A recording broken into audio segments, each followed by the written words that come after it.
Okay, હવે આપણે કઈ કઈ શબ્દાવલી બાકી છે? આપણે SSDR, એમાં S સમાજવાદ, S એટલે બિન સાંપ્રદાયિકતા અને S એટલે સાર્વભૌમત્વ. આટલા શબ્દ આપણે જોઈ ગયા છીએ. અને D એટલે કે ડેમોક્રેસી આપણે કમ્પ્લીટ કરી ગયા છીએ, જેને આપણે કહીએ છીએ પ્રત્યક્ષ લોકશાહી કે પરોક્ષ લોકશાહી. તો બધા ખોટું કરીને આવશે, પણ આપણે યાદ રાખી દીધું કે ભારતની લોકશાહી કેવી છે? પરોક્ષ લોકશાહી છે. અને હવે આપણે શબ્દ આવ્યા છે R. R એટલે કે રિપબ્લિક. ચાલો, તમને કોઈ પણ જગ્યાએ આ શબ્દ રિપબ્લિક એવો શબ્દ છે કે તમને ઇન્ટરવ્યુમાં પણ ક્યાંક તમને એવું પૂછી શકે કે રિપબ્લિકથી તમે સમજો છો શું? કારણ કે આપણે 15મી ઓગસ્ટ જે છે એને આપણે સેલિબ્રેટ કરીએ છીએ આઝાદી દિવસ, બરાબર છે? અને આપણે 26મી જાન્યુઆરીને આપણે સેલિબ્રેટ કરીએ છીએ પ્રજાસત્તાક દિવસ. તો આ બે વચ્ચે ડિફરન્સ શું છે? એમાંથી આપણે આ શબ્દ આવડવો જોઈએ. રિપબ્લિકને આપણે કહીએ છીએ પ્રજાસત્તાક. તો ભાઈ 15મી ઓગસ્ટ 1947 ના દિવસે આપણે આઝાદ થયા હતા, એટલા માટે આપણે એમ કીધું કે ભાઈ ઇન્ડિપેન્ડન્સ ડે, આઝાદી દિવસ એટલે કે 15મી ઓગસ્ટ. પણ 26 જાન્યુઆરી 1950 ના રોજ ભારતે પોતાનું બંધારણ સ્વીકાર્યું અને એ દિવસને આપણે કહીએ છીએ રિપબ્લિક ડે, 26મી જાન્યુઆરી પ્રજાસત્તાક દિવસ. તો ભાઈ આવું કેમ કીધું? તો જો, ભારતમાં લોકશાહી છે અને બ્રિટનમાં લોકશાહી છે. બેયને લોકશાહી કહેવાય, કારણ કે બ્રિટનમાં કાયદા એની પાર્લામેન્ટ બનાવે અને આપણા કાયદા આપણી પાર્લામેન્ટ બનાવે, તો બંને લોકશાહી છે. બ્રિટનમાં સર્વોચ્ચ વડો છે ને રાજા અથવા તો રાણી છે, એટલે કે ક્રાઉન. જ્યારે આપણો સર્વોચ્ચ વડો છે રાષ્ટ્રપતિ. કોણ છે? રાષ્ટ્રપતિ. તો જેમ આપણે ત્યાં પ્રાઇમ મિનિસ્ટર તો ત્યાં પ્રાઇમ મિનિસ્ટર, જેમ આપણે ત્યાં રાષ્ટ્રપતિ તો ત્યાં બ્રિટનમાં કોણ હશે? રાજા અથવા રાણી, અથવા એને કહેવાય ક્રાઉન, બ્રિટિશ ક્રાઉન. તો આપણી લોકશાહી ને આની લોકશાહીમાં ફરક શું? આને કહેવાય રાજતંત્રિક લોકશાહી. શું કહેવાય? રાજતંત્રિક લોકશાહી, જેને ઇંગ્લિશમાં કહેવાય મોનાર્કી, મોનાર્કિયલ ડેમોક્રેસી. ડેમોક્રેસી ખરી, પણ કેવી? મોનાર્કિયલ, એટલે કે એનો જે સર્વોચ્ચ વડો હશે એ ચૂંટાયેલું પદને વંશ પરંપરાગત હશે. એટલે કે રાણી મરી જાય તો રાજા, રાજા મરી જાય તો રાણી, એ બે ન હોય તો એનો રાજકુમાર. કારણ કે આ પદ કેવું છે? વંશાનુગત. એટલા માટે એને કહેવાય મોનાર્કિયલ ડેમોક્રેસી અથવા તો રાજતંત્રિક લોકશાહી. એનો મતલબ શું? રાજા હશે તો રાજાશાહી તો નથી, કારણ કે રાજા કે એટલું જ માનવાનું નહીં, ખાલી શોભાના ગાંઠિયાની જેમ. શું? શોભાના ગાંઠિયાની જેમ. જેમ આ લોકો કંઈક બ્રિટન કરશે તેને કહે તમે સાઈન કરી દો તો આમાં, પણ કરશે કોણ? બ્રિટનની પાર્લામેન્ટ જ કરશે, બીજું કોઈ કરશે નહીં. એટલે એને લોકશાહી જ કહેવાય, પણ એમાં જે સેરેમોનિયલ પદ છે ઉપરનું, એટલા માટે એને કહેવાય મોનાર્કિયલ ડેમોક્રેસી. જ્યારે આપણે રાષ્ટ્રપતિ શોભાના ગાંઠિયાની જેમ જ પોસ્ટ છે, એને સાઈન જ કરવાની છે. પણ રાષ્ટ્રપતિનો દીકરો જ રાષ્ટ્રપતિ બને કે કોઈ પણ વ્યક્તિ બની શકે? કોઈ પણ વ્યક્તિ બની શકે. એટલા માટે ભારતની લોકશાહી પ્રજાસત્તાક છે. કેવી છે? પ્રજાને સત્તા છે કે તુંય બની જા, અથવા તને સત્તા છે કે તું જેને મત આપીને એ બનશે. આટલું ક્લિયર? વંશ પરંપરાગત આધારિત નહીં. તો ભારતની લોકશાહી કેવા પ્રકારની? પ્રજાસત્તાક લોકશાહી. આવું 26મી જાન્યુઆરીએ જ્યારે બંધારણ આપણે સ્વીકાર્યું ને ત્યારથી લાગુ થયું કે ભારતનો જે હવે સુપ્રીમ બોસ છે એ ભારતનો કોઈ પણ વ્યક્તિ ભારતના લોકો ઈચ્છે એ જ બની શકશે. એટલા માટે આ તારીખે આપણે બંધારણ એક્સપેક્ટ કર્યું અને જોગવાઈ લાગુ પડી કે હવે પછી ભારતનો રાષ્ટ્રપતિ કોણ હશે? તો પ્રજા જેને ચૂંટે એ, કોઈ પણ જાતિ જ્ઞાતિ ધર્મના ભેદભાવ વગર એનીવન. એટલા માટે આપણે આ દિવસને કેવો દિવસ સેલિબ્રેટ કરીએ છીએ? પ્રજાસત્તાક. કારણ કે આ દિવસે નક્કી થયું કે હવે પછીથી ભારતનો જે સૌથી મોટો વડો છે એને પ્રજા સિલેક્ટ કરશે. કારણ કે આ તારીખે આપણે આઝાદ થઈ ગયા હતા 15 ઓગસ્ટે. તો ત્યારે જે સંસદમાં બેઠેલી વ્યક્તિ હતી એ લોકોએ ચૂંટી હતી કે અંગ્રેજોએ વ્યવસ્થા કરી હતી? અંગ્રેજોએ કીધું હતું કે આમાંથી આમ આવશે ને ચૂંટાયેલા આવશે ને આમ આવશે, બરાબર? પણ હવે આ 26મી જાન્યુઆરીએ જે બંધારણ લાગુ થયું પછીની કોઈ પણ ચૂંટણી થશે તો એ અંગ્રેજો નક્કી કરશે કે લોકો નક્કી કરશે?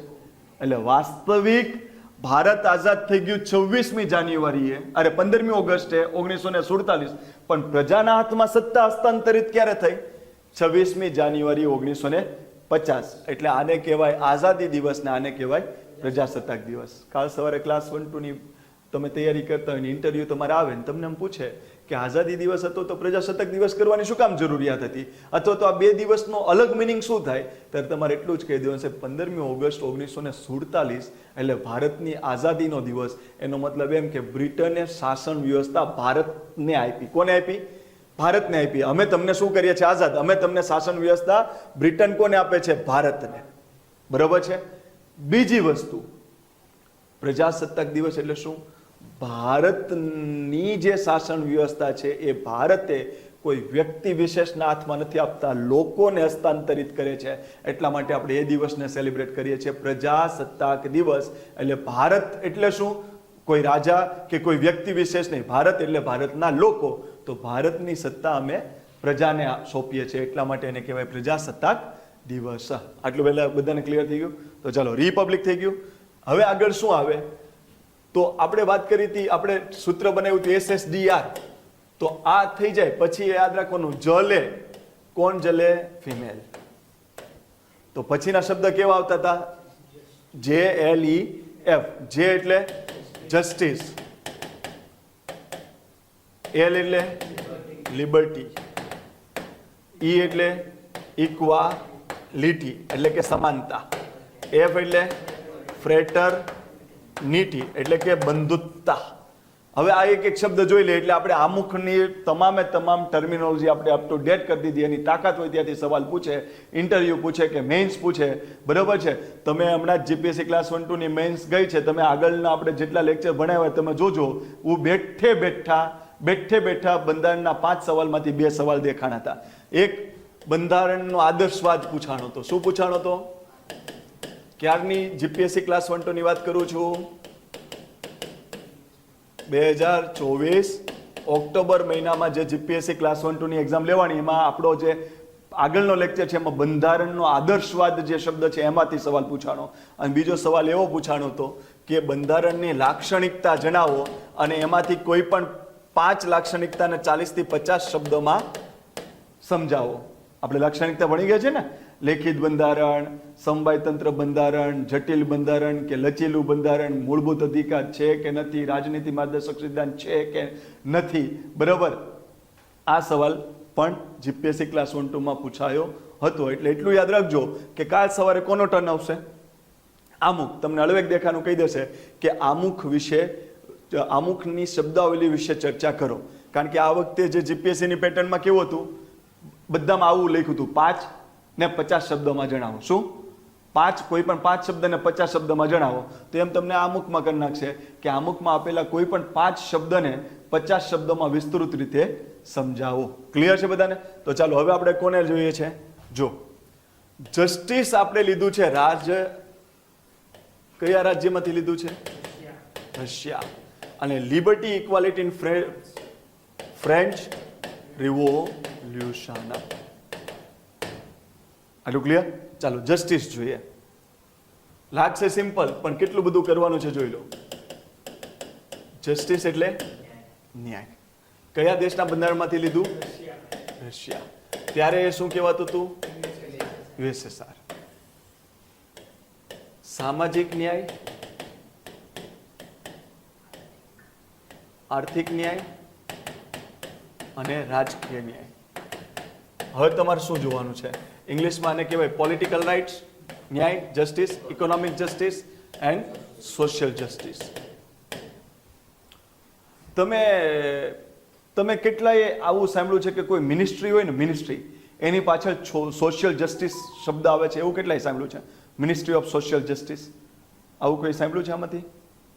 ઓકે, હવે તમે જોજો, તમે મિનિસ્ટ્રી હશે ને, મિનિસ્ટ્રી, એમાં પાછળ તમે જોજો, એમાં લખ્યું છે સોશિયલ જસ્ટિસ. શું લખ્યું છે? Social justice. પછી બજેટ રજૂ કરો છો તે પોલિટી રજૂ કરો છો, ઇકોનોમી રજૂ કરો છો કે સોશિયલ? ઇકોનોમી. જો મારે હું તમને એક સવાલ તમને પૂછશે કે આમાંથી કયા જસ્ટિસને ડિસ્ટ્રીબ્યુટિવ જસ્ટિસ કહેવાય? શું કહેવાય? ડિસ્ટ્રીબ્યુટિવ જસ્ટિસ કહેવાય. સારા વિદ્યાર્થી એનાથી ખ્યાલ નહીં હોય. અથવા તો વિતરાત્મક ન્યાય. તો કાલ સવારે ઘણા સવાલ વર્ષ પછી કોઈ તમને ઓન ધી સ્પોટ પૂછે સવાલ તો આપણે કન્ફ્યુઝનમાં જતા રહીશું. એના કરતાં બેટર છે કે હું અહીં તમને જે કહું એ એક પોઈન્ટ તમારા દિમાગમાં યાદ રાખો એટલે તમારો બેડો પાર થઈ જાય. કદાચ ગમે તેટલો સમય થશે તમને ભૂલાશે નહીં. તમને પૂછશે નીચેમાંથી કેવા પ્રકારના ન્યાયને વિતરાત્મક ન્યાય કહેવાય અથવા તો નીચેમાંથી કયા ન્યાયને ડિસ્ટ્રીબ્યુટિવ જસ્ટિસ કહેવાય. ખાલી હું કહું એટલું યાદ રાખો કે તમને ખબર છે કે બજેટ બહાર પાડવામાં આવે છે તો એનો એંગલ કોના ઉપર હોય? ઇકોનોમી ઉપર હોય. પછી મંત્રાલય હશે ને, મંત્રાલયની પાછળ કોઈ દિવસ પોલિટી શબ્દ નહીં હોય. પોલિટિક્સ, મિનિસ્ટ્રી ઓફ પોલિટિક્સ એવો શબ્દ જોયો કોઈ દિવસ? કે રાજનીતિનું મંત્રાલય. બરાબર, આપણે એમ કહેતા કે હું તો પોલિટિક્સમાં છું પણ હું પોલિટિક્સ કરતો નથી, એવું જ બધા બોલતા હોય ને. તો આ નહીં બોલે પણ આવું આવશે, મિનિસ્ટ્રી ઓફ સોશિયલ જસ્ટિસ. તો શું છે સાંભળજો હવે. રાજકીય ન્યાય. રાજકીય દ્રષ્ટિકોણથી તમે કોઈ સાથે ભેદભાવ ન કરો તો એને રાજકીય ન્યાય કહેવાય. હવે રાજકીય દ્રષ્ટિકોણ એટલે શું? મારે મતદાન કરવું છે. શું કરવું છે? મતદાન કરવું છે તો મારે કેમાં મારું નામ હોવું જોઈએ? મતદાર યાદીમાં હોવું જોઈએ. મારે મતદાન કરવું છે એના માટે મારે શેમાં નામ હોવું જોઈએ? મારું મતદાર યાદીમાં નામ હોવું જોઈએ. અને ખાલી મતદાન જ કરશું કે ક્યારેક નેતાએ બનવું છે?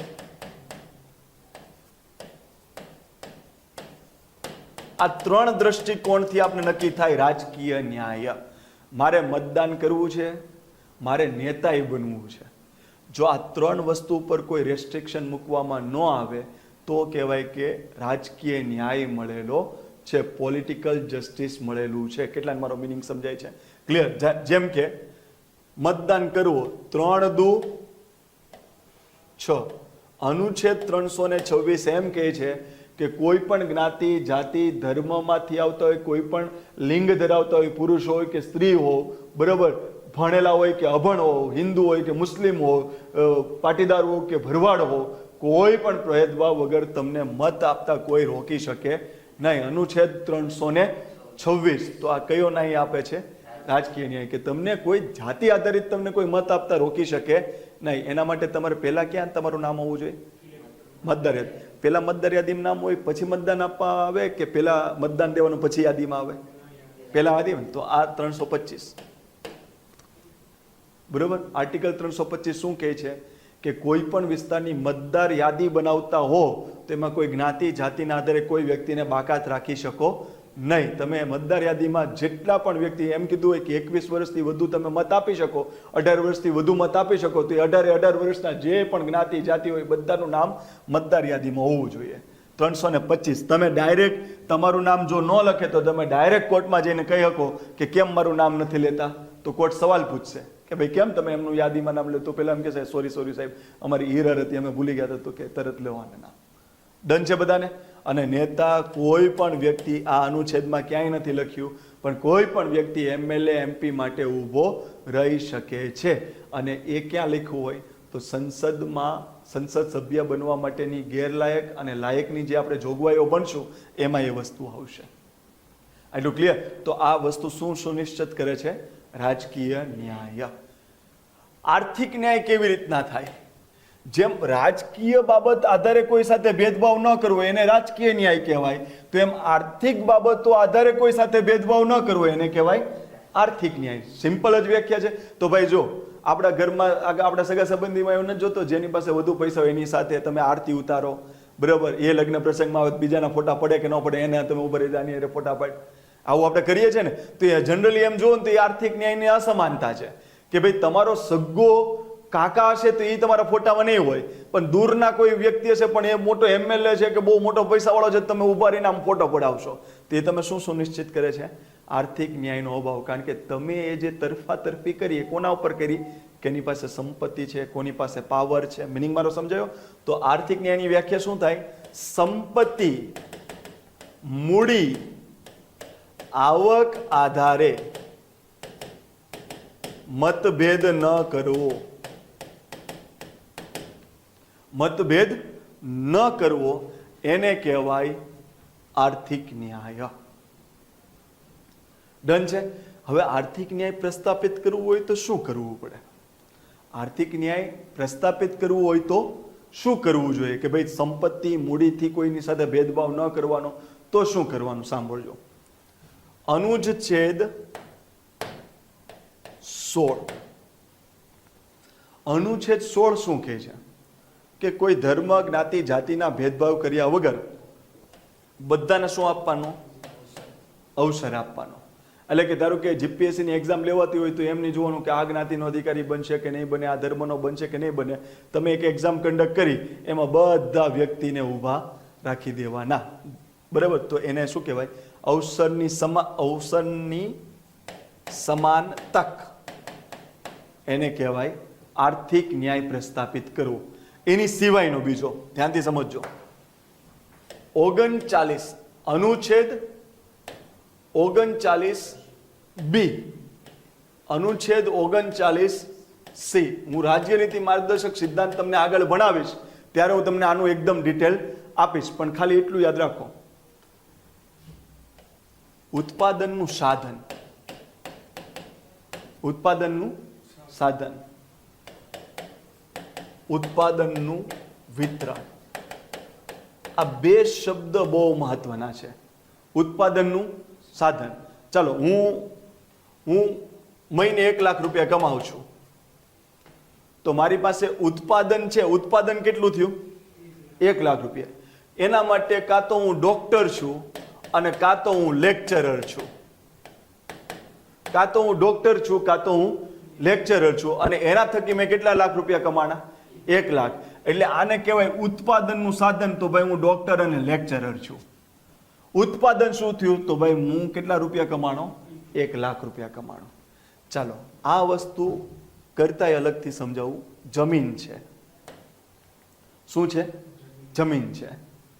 જમીનમાં મેં વાવ્યું અને એમાંથી મેં વર્ષે 5 લાખ રૂપિયા કમાણો.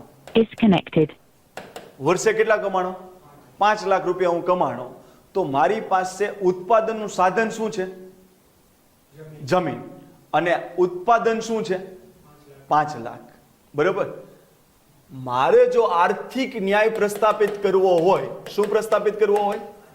તો મારે આ બે વસ્તુને નિયંત્રણમાં રાખવી પડે. ઉત્પાદનના સાધનને ઇંગ્લિશમાં શું કહેવાય? Means of production. શું કહેવાય? જો થોડું ઇંગ્લિશ આપણે કરવાનું, ક્લાસ 1 2 ની તૈયારી કરીએ છીએ આપણે. પ્રોડક્શન એટલે ઉત્પાદન, સાધન એટલે મીન્સ ઓફ પ્રોડક્શન, અને અહીંયા કહેવાય distribution of production. Distribution of production. હવે સાંભળો, હવે અહીંયા 500 વીઘા જમીન છે. કેટલા વીઘા? અને એમાંથી એને 5 કરોડ રૂપિયા કમાણો વર્ષ. કહેવાય ખેડૂત જ, તોય આર્થિક અસમાનતા વધારે જોવો તમે. કહેવાય શું? ખેડૂત. પણ કેટલી જમીન? 500 વીઘા જમીન. આવક કેટલી કરી? 5 કરોડ. બરોબર? જે સારામાં સારો ડોક્ટર હોય એને ટૂંકો પાડે એવી આવક એને કરી. પણ છે એનો ઉત્પાદનનું સાધન શું છે? ખાલી જુઓ, જમીન છે, ખેડૂત છે.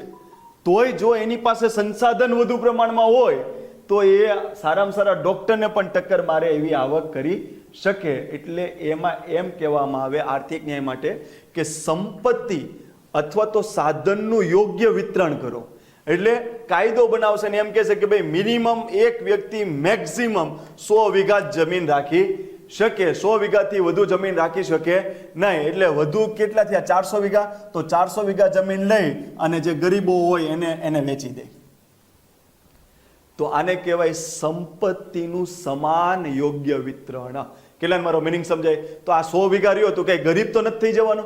એની જગ્યાએ 5 કરોડની જગ્યાએ હવે એની આવક કેટલી થઈ જશે? 1 કરોડ. અને બીજા જે 4 કરોડ આવક થવાની હતી એ આ બધાને જમીન વેચી એની વચ્ચે ડિવાઈડ થઈ ગઈ. ક્લિયર? તો આને શું કહેવાય? શું પ્રસ્થાપિત કરવાનો પ્રયત્ન કરે છે? આર્થિક ન્યાય. તો કોઈ દિવસ એવો મુદ્દો આવે ક્લાસ 1 2 ના વિદ્યાર્થીને ઇન્ટરવ્યુમાં પૂછે કે આર્થિક અસમાનતા દૂર કરવા માટેની જોગવાઈઓ કઈ, આર્થિક અસમાનતા દૂર કરવી હોય અથવા તો સમાજમાં આર્થિક ન્યાય પ્રસ્થાપિત કરવો હોય તો એના માટે તમે કઈ બાબત ઉપર ધ્યાન રાખશો? તમારે આ બે જ શબ્દો યુઝ કરવાના.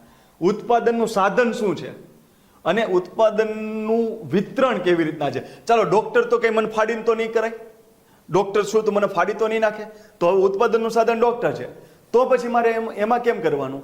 હું 5 કરોડ રૂપિયા કમાઉં તો સરકારે મારા ઉપર 40% ટેક્સ નાખી દેવાનો. કેટલા નાખી દીધા? તો 50 રાખો ને, એટલે આપણે પાછું ગણિત નબળું છે. 5 કરોડ કમાણો, 50% નાખી દીધો ટેક્સ, એટલે કેટલા કરોડ આવ્યા સરકાર પાસે? 2.5 કરોડ આવ્યા. તો 2.5 કરોડમાં પછી યોજનાઓ બનાવશે, મનરેગા, બરાબર. કામ કરવા આવે એટલે ડેલી 1000 રૂપિયા આપી દેવાના, 500 રૂપિયા આપી દેવાના, 200 રૂપિયા આપી દેવાના. તો વિતરણ થયું કે ના થયું? કેટલા મારો મિનિંગ સમજાય છે? તો આવકનું સાધન અને આવકનું વિતરણ કરીને શું સુનિશ્ચિત કરી શકાય? આર્થિક ન્યાય, જેથી કરીને અમીર વધુ અમીર ન બને, ગરીબ વધુ ગરીબ ન બને, માપસર અમીર, માપસર મધ્યમ ને માપસર ગરીબનો ક્રાઇટેરિયા રહે. તો અને તો જ શું સુનિશ્ચિત કરી શકીએ આપણે? આર્થિક ન્યાય. એના માટે 2 અનુચ્છેદ છે, 39B અને 39C. આમાં એમ કહેશે ઉત્પાદનના સાધન અને ઉત્પાદનનું ન્યાયસંગત વિતરણ. કેવું વિતરણ? જેને ઇંગ્લિશમાં કહેવાય ઇક્વિટેબલ. શું શબ્દ આવશે? Equitable distribution of means of production and its production. બરોબર છે? તો ને તો જ આર્થિક ન્યાય પ્રસ્થાપિત થાય. અને આમાં શું કે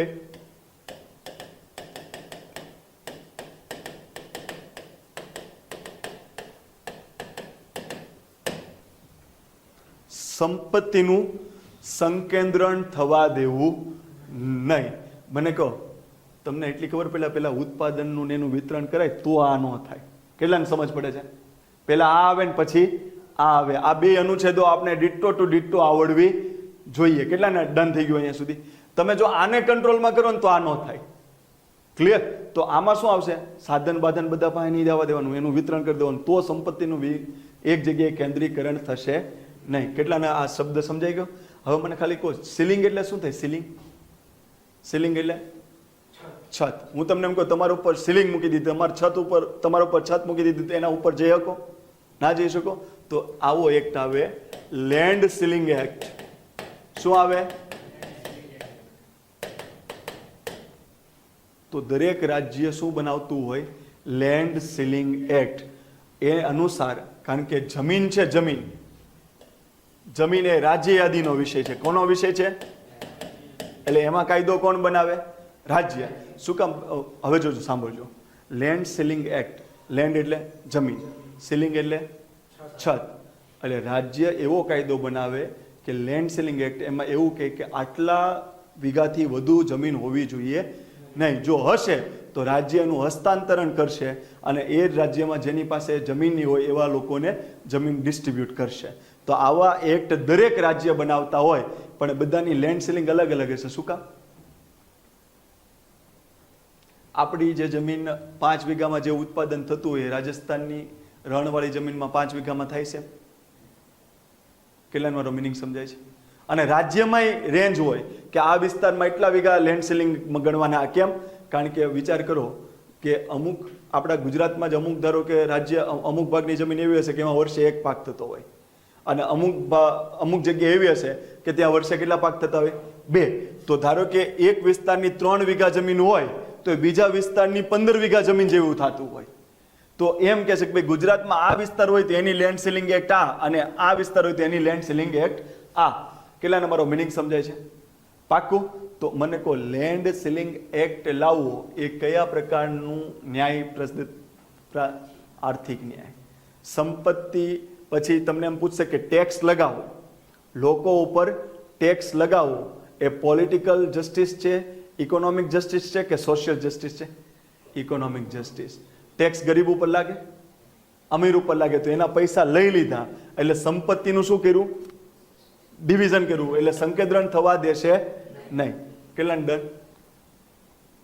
પાક્કું? આ 29B, 29C અને આર્ટિકલ 16 ડન છે. ચાલો, સામાજિક ન્યાય. સામાજિક ન્યાય એટલે શું? જાતિ, જ્ઞાતિ, ધર્મ, લિંગ, જન્મસ્થળ,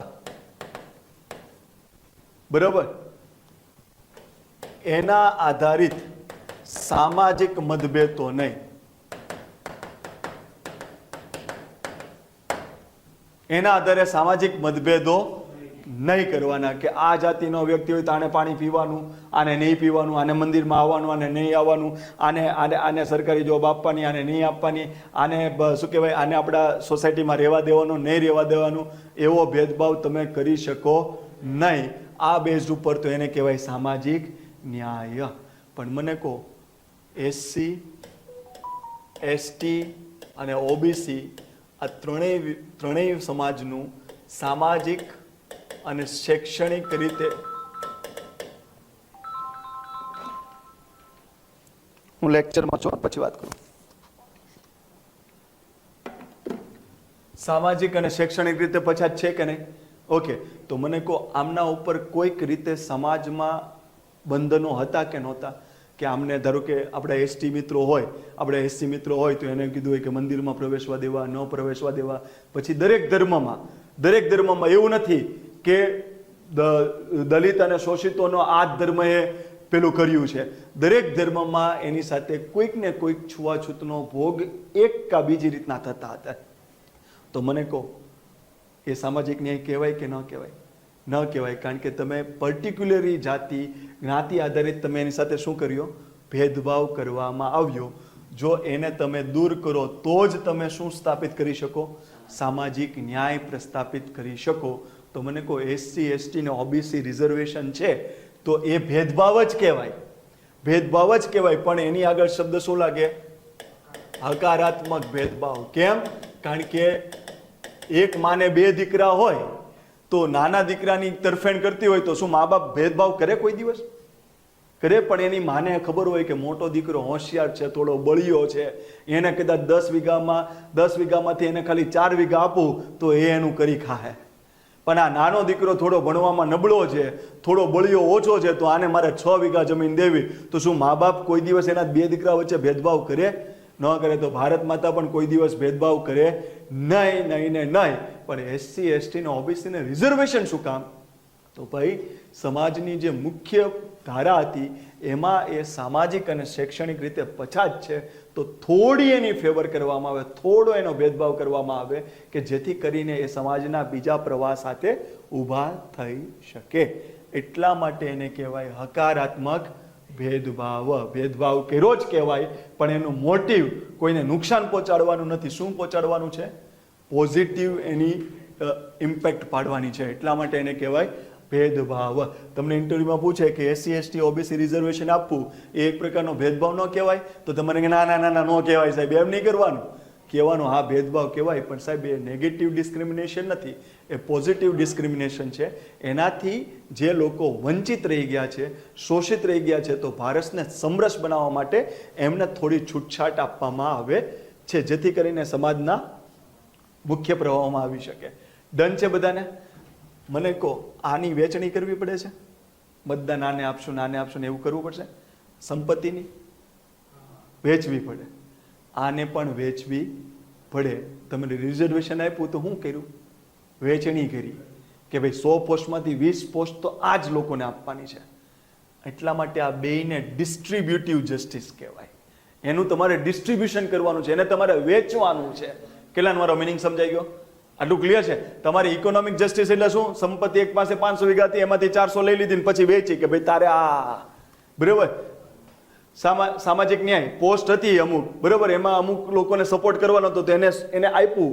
એટલા માટે મિનિસ્ટ્રી ઓફ સોશિયલ જસ્ટિસનો અર્થ તે થાય કે સામાજિક ન્યાય. એટલા માટે તમે નથી કે આદિવાસી ક્ષેત્રમાં દૂધ સંજીવની યોજના અંતર્ગત દૂધ આપવું બાળકીઓને, બરાબર. પછી આ યોજના અંતર્ગત બાળકીઓને સાયકલ આપવી. આ યોજના અંતર્ગત બાળકોને હોસ્ટેલમાં જમવાનું આપવું. તો એ સામાજિક મિનિસ્ટ્રી ઓફ સોશિયલ જસ્ટિસ કરતું હશે. કોણ કરતું હશે? કે ભાઈ એમની પાસે રિસોર્સિસ ઓછા છે, એ પછાત છે, તો એને આપણે ડિસ્ટ્રીબ્યુટ કરવું પડશે તો એ ઉપર આવશે. એમ બજેટમાં શું કરવામાં આવે કે જે પૈસાવાળા હોય એના પર ટેક્સ નાખવાના હોય અને જે ઓછું હોય તો એને છૂટછાટ આપવાની હોય કે તમે નાનો એવો ધંધો કરશો ને તો અમે 5 વર્ષ સુધી તમારા પર ટેક્સ નહીં લઈએ.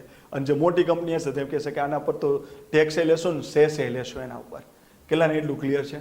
તો તમને પૂછશે કે આ 3 જસ્ટિસ ક્યાંથી લીધા? રશિયામાંથી.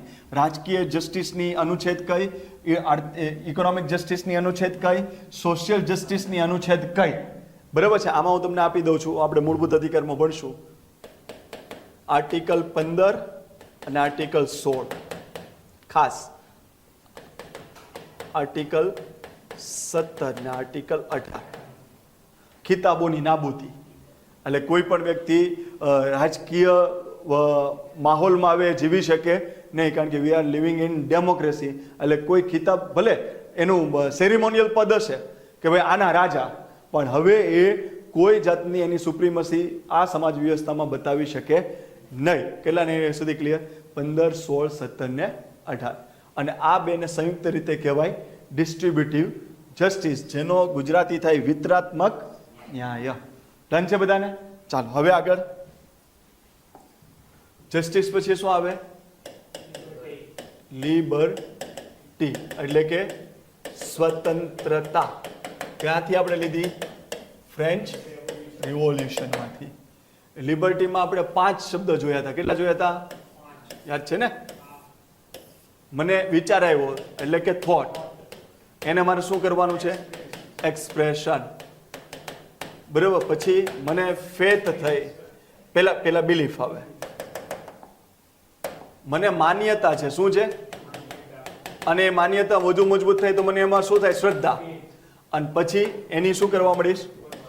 વર્શિપ. પૂજા, શ્રદ્ધા, માન્યતા, અભિવ્યક્તિ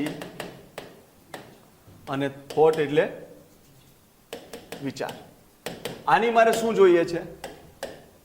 સ્વતંત્રતા. એટલે પેલા ક્લિયર છે? બધાને ડન? Okay done. હવે જો આમાં કેવી કેવી લિબર્ટી આવે? એક આવે સિવિક લિબર્ટી, એક આવે ઇકોનોમિક લિબર્ટી, અને એક આવે પોલિટિકલ લિબર્ટી. જેમ ન્યાય છે ને એની જેવું જ સેમ લાગશે. Economic liberty. કેવી લિબર્ટી? Economic liberty.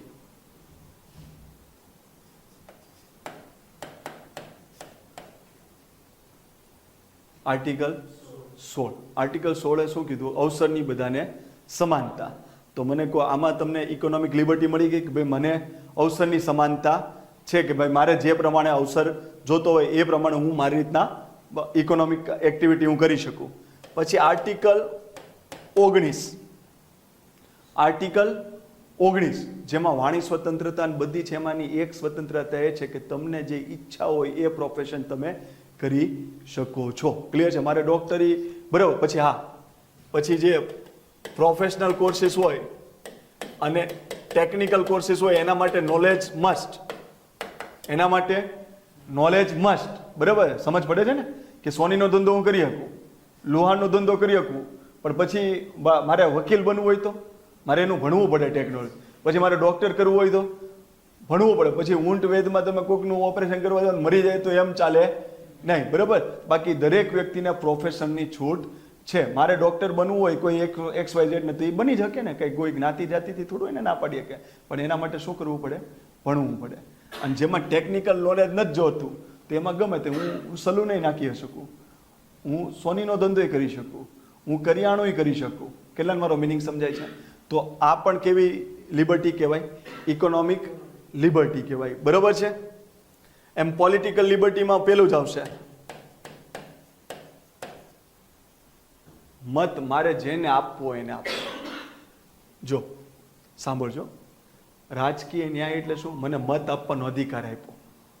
રાજકીય ન્યાય કે ભાઈ કોઈ ન કીધું કે તું આ જ્ઞાતિનું છે એટલે તું ન આપી, મને મત આપવાનો અધિકાર આપ્યો એટલે રાજકીય ન્યાય. રાજકીય સ્વતંત્રતા એટલે શું? આ મત આપવાનો જે અધિકાર આપ્યો એમાં મારે જેને આપવું એને આપો. કેટલા મિનિંગ સમજ્યા તમે? તમને પૂછશે કે રાજકીય ન્યાય ને રાજકીય સ્વતંત્રતામાં શું તફાવત? What is the difference between political justice and political liberty? શું તફાવત છે?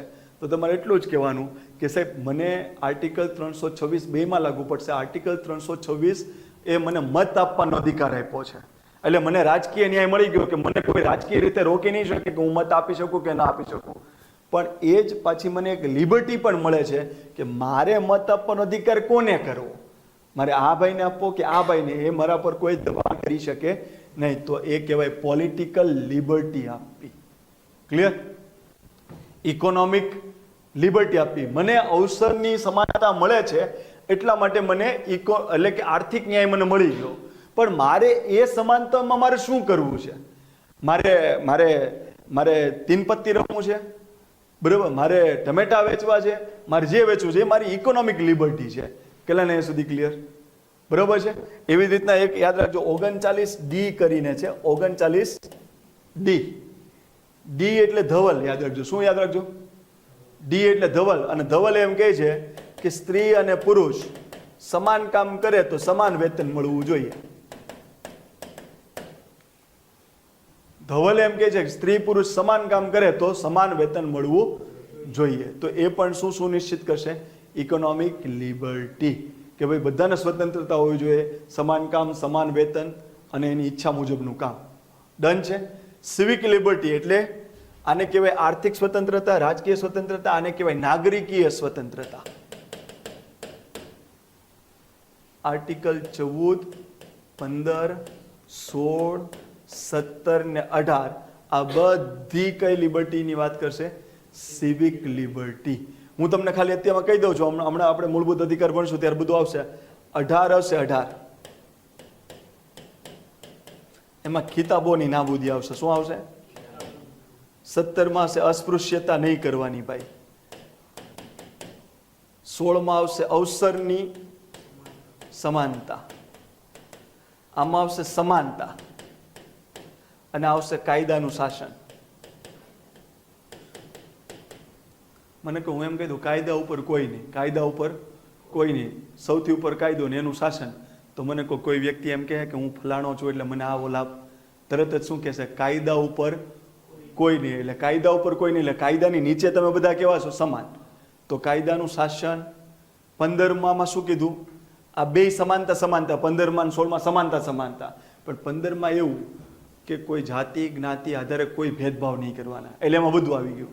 16માં શું આવ્યું? જાતિ જ્ઞાતિ આધારે અવસરમાં ભેદભાવ કરવો નહીં. કેટલા મિનિંગ સમજી ગયા? પાણીના કૂવામાં કોઈ ભેદભાવ તમને કરે છે તો ત્યાં આર્ટિકલ 16 ન લાગુ પડે. કઈ લાગુ પડે? 15 લાગુ પડે. મંદિરમાં કોઈ નથી આવવા દેતું, 15 લાગુ પડે. ક્લિયર? મંદિર, મસ્જિદ, ચર્ચમાં કોઈ નથી આવવા દેતું, તો કઈ લાગુ પડશે? 15 લાગુ પડશે. અને તમને એમ કહેવામાં આવે કે આ જ્ઞાતિનો હોવાના લીધે તમને રોજગાર નહીં મળે તો 16. બરાબર છે? કેટલા એટલું ક્લિયર? બરાબર. તો આ બધી કઈ લિબર્ટીની વાત કરે? Civic liberty. એટલે તમારે ખાલી એટલું યાદ રાખવાનું છે કે બંધારણમાં જે સ્વતંત્રતાની વાત કરવામાં આવી છે એ આર્થિક સ્વતંત્રતાની વાત કરી છે, રાજકીય કરી છે કે નાગરિક, કે બધી જ કરી છે? નાગરિક, આર્થિક અને પોલિટિકલ. બરાબર છે બધાને? ડન. અહીંયા હવે અહીંયા જોવો જી, લિબર્ટી છે, લિબર્ટી એ એબ્સોલ્યુટ નથી. ધ્યાનથી સમજજો. ક્વોલિફાઈડ છે. ક્લાસ 1 2 વાળા વિદ્યાર્થીને આ શબ્દ આવડવો જોઈએ. એબ્સોલ્યુટ નથી. કેવી છે? ક્વોલિફાઈડ. એટલે શું? એબ્સોલ્યુટ એટલે અબાધિત, એને કોઈ બાંધી શકે નહીં.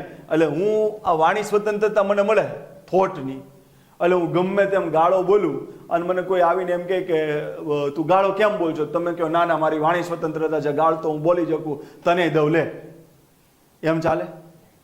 કે પોલીસ ફટાકા બોલાવશે? ફટાકા બોલાવશે. કારણ કે લો એન્ડ ઓર્ડર જોઈએ. શું જોઈએ? Law and order. હું એક સમાજમાંથી હતો બીજા સમાજમાં જઈને ગાળો આમ દઈ આવું તો હું ખાલી એક ગાળ બોલીશ ને તો એનાથી બે સમાજ સામે સામે આવી જાય કે નહીં આવી જાય? લો એન્ડ ઓર્ડર વિખાઈ જાય. તો તરત પોલીસ આવીને 2 દંડા મારશે અને જે સમાજને ગાળ આપી છે એના સમાજના નેતાને કે જોવે જાહેરમાં આવીને આની સરભરા કરીને હવે બાપુ તમે ખમયો કરો, અને પેલા સમાજને કે તમે ખમયો કરો. આ એક નોટંકીના લીધે તમે બે સમાજ સામસામે આવો નહીં. તો એનો મતલબ શું? વાણી સ્વતંત્રતા 100% છે અભિવ્યક્તિની સ્વતંત્રતા 100% છે, પણ એના પર કોઈને કોઈ પ્રકારના બંધારણીય અંકુશો છે. કેવા છે? બંધારણીય અંકુશો, કે ભાઈ જે સારું લાગે એવું ન કરો તો પછી તમારા ઉપર કોઈક અંકુશ આવે. એટલે અબાધિત નથી, પણ ગુણાત્મક છે. કેવી છે? ગુણાત્મક, એટલે કે ક્વોલિફાઈડ. જો તમે ક્વોલિફાય કરતા હો તો તમને સરકારનો કોઈ અધિકારી આમ પણ કરી શકે નહીં. અને જો તમે ક્વોલિફાય ન કરતા હોય ને એવું કંઈક કરવા માંડો તો સરકાર દંડોય ઉગામી દે. એટલે ઓબ્સોલ્યુટ નથી. કેવી છે? ક્વોલિફાઈડ. એટલે એના પર થોડા ઘણા બંધન છે. કેટલાના આ શબ્દ રેડી થઈ ગયું? તો જસ્ટિસ થઈ ગયું, લિબર્ટી થઈ ગયું. હવે શું આવશે? ઇક્વાલિટી. ઇક્વાલિટી એટલે સમાનતા. ઇક્વાલિટી છે ને એ બે શબ્દ માટે મૂકી છે. એક મૂક્યું છે equality of status and opportunity.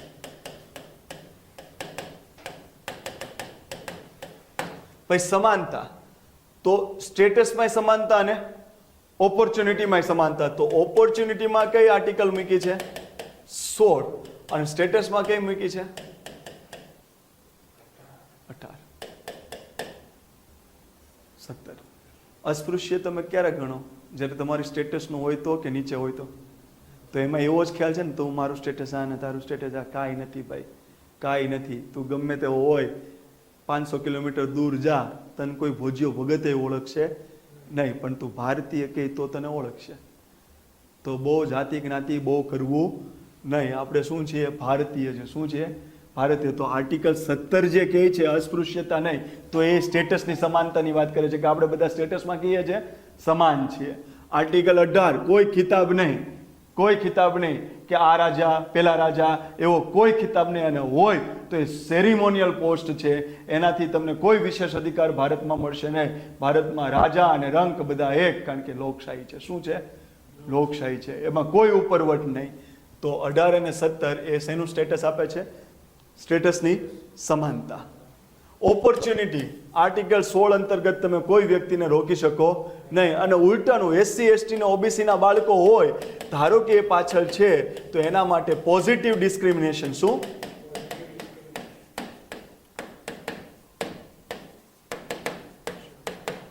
કરીને એને ઉપર લાવવાનો પ્રયત્ન કરશે. આટલું ક્લિયર છે? અને એમાંય યાદ રાખજો, સુપ્રીમ કોર્ટનું જજમેન્ટ સાંભળજો. નો રિવર્સ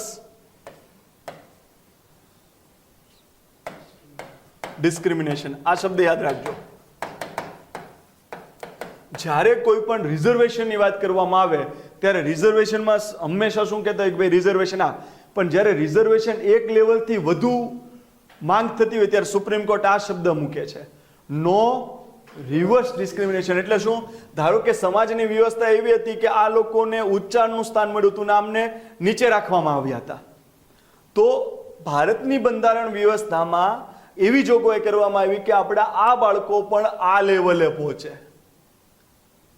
આ લેવલે પહોંચે. એટલે જે પણ છૂટછાટ આપવાની છે એ આટલા લેવલની જ આપવાની છે. જો આનાથી વધુ છૂટછાટ આપવામાં આવે તો આ અહીંયા પહોંચે ને અહીંયા પહોંચે તો ફરીથી રિવર્સ ડિસ્ક્રિમિનેશન થશે. કેટલા શબ્દ સમજી ગયા? આ ઇન્ટરવ્યુનો શબ્દ છે. ક્યાંનો શબ્દ છે? ઇન્ટરવ્યુનો શબ્દ છે. સારામાં સારું જે પણ વ્યક્તિ ભણા હશે તો ક્લાસ 1-2 માં 100 માર્કનું ઇન્ટરવ્યુ પણ ગેમ ચેન્જર હોય છે. તમને આ યાદ આવવું જોઈએ કે રિઝર્વેશન પોલિસીના ફાયદા કે ગેરફાયદા. તો તમારે એટલું જ યાદ રાખવાનું કે જ્યારે તમે, ધારો કે હું પણ કહેવાતી સુવર્ણ જાતિમાંથી આવું છું, પણ મને ખબર છે કે મેં કોઈ સોનાના કપડાં પહેર્યા નથી. આપણે ભારતીય છીએ. શું છીએ? ભારતીય. ત્યારે કોઈ તમારી અંદર ના હોય કે ના ના સાહેબ આમ છે તેમ છે, જરાય નહીં, જરાય નહીં. એક જ વસ્તુ યાદ રાખવાની, ધારો કે મને નુકસાન થયું હોય રિઝર્વેશન પોલિસીમાંથી, તો હું મારી માનું ઉદાહરણ યાદ ન રાખી શકું કે મારી મા હોય ને 2 દીકરા હોય, એમાંથી એક દીકરો નબળો હોય તો એના માટે ભેદભાવ કરે તો આપણે મા બાપ ઉપર ક્વેશ્ચન સિમ્બોલ મૂકશું કે મમ્મી મોટા દીકરા માટે ભેદભાવ કરે છે, મારા માટે નહીં. તો આપણે આપણી સમાજ વ્યવસ્થામાં જે વ્યાપ્ત અમુક દૂષણો હતા એના માટે આ વ્યવસ્થા જરૂરી છે, જરૂરી છે. પણ યોગ્ય સમયે એનું મૂલ્યાંકન થવું પણ જરૂરી છે. શું આપણે બોલવાનું? યોગ્ય સમયે મૂલ્યાંકન પણ જરૂરી છે, કારણ કે એક ને એક ધારા ધોરણ 200 વર્ષ કે 300 વર્ષ સમાન હોઈ શકે નહીં. એનું આંકલન કરવું પડે કે હવે કેટલી સ્થિતિમાં સુધારાની જરૂર છે, કેટલી સ્થિતિમાં સુધારાની જરૂર નથી. જો નથી તો હજુ કાર્યક્રમ ઇન્ટેન્સ કરો, જો થયું છે તો એ કાર્યક્રમને થોડો લો કરો. અલ્ટિમેટલી આપણું આ જ સિદ્ધાંત હોવો જોઈએ, એની how both are in a same level, not down not up. આટલું ક્લિયર? એટલે જ્યારે કોઈ રાજનેતા કોઈને પાનો ચડાવવા માટે જ્યારે આમ તેમ વાત કરે ત્યારે સુપ્રીમ કોર્ટ તરત કહે છે કે આનાથી આના લેવલમાં લાવવાનું છે, આનાથી ઉપર નહીં, કારણ કે તો તરત એક કયો શબ્દ ચાલુ થઈ જાય? નો રિવર્સ ડિસ્ક્રિમિનેશન. આટલું ક્લિયર? આવું નીટની એક્ઝામમાં કર્યું હતું. ક્યાં કર્યું હતું? 2020માં નીટનો કેસ બન્યો હતો. શું બન્યો હતો? એમાં લઘુમતી સંસ્થા, કઈ સંસ્થા? લઘુમતી ધર્મની સંસ્થાઓએ એમ કીધું કે અમે રિઝર્વેશનનો લાભ અમારી ચાલતી મેડિકલ કોલેજમાં નહીં આપીએ. હવે નીટ શું છે? નીટ એક્ઝામ લે તો એમાં જે લોકો પાસ થાય તો એને દરેક જગ્યાએ મેડિકલ સીટ ફાળવવામાં આવે. તો જે લઘુમતી સંસ્થાઓ હતી જેને પોતે મેડિકલ કોલેજ નાખી હોય તો એમાં એમ કીધું કે અમે નહીં અલાવ કરીએ. તો કોર્ટ મેટર થઈ. તો સુપ્રીમ કોર્ટમાં લઘુમતી સંસ્થાઓ એમ બોલ્યા કે ભાઈ બંધારણમાં લઘુમતી સંસ્થાઓને વિશેષ અધિકાર મળ્યા છે. શું આપ્યા છે? વિશેષ અધિકાર આપ્યા છે. એટલે એના ભાગરૂપે અમે SC ST OBC બાળકોને અહીંયા રિઝર્વેશન લાગુ કરીશું નહીં. ત્યારે સુપ્રીમ કોર્ટ આ શબ્દ બોલી હતી કે ભાઈ તમને જે બંધારણમાં જોગવાઈ આપી છે ને એ તમને બહુમતીના જે સંસ્થાઓ છે એના સમકક્ષ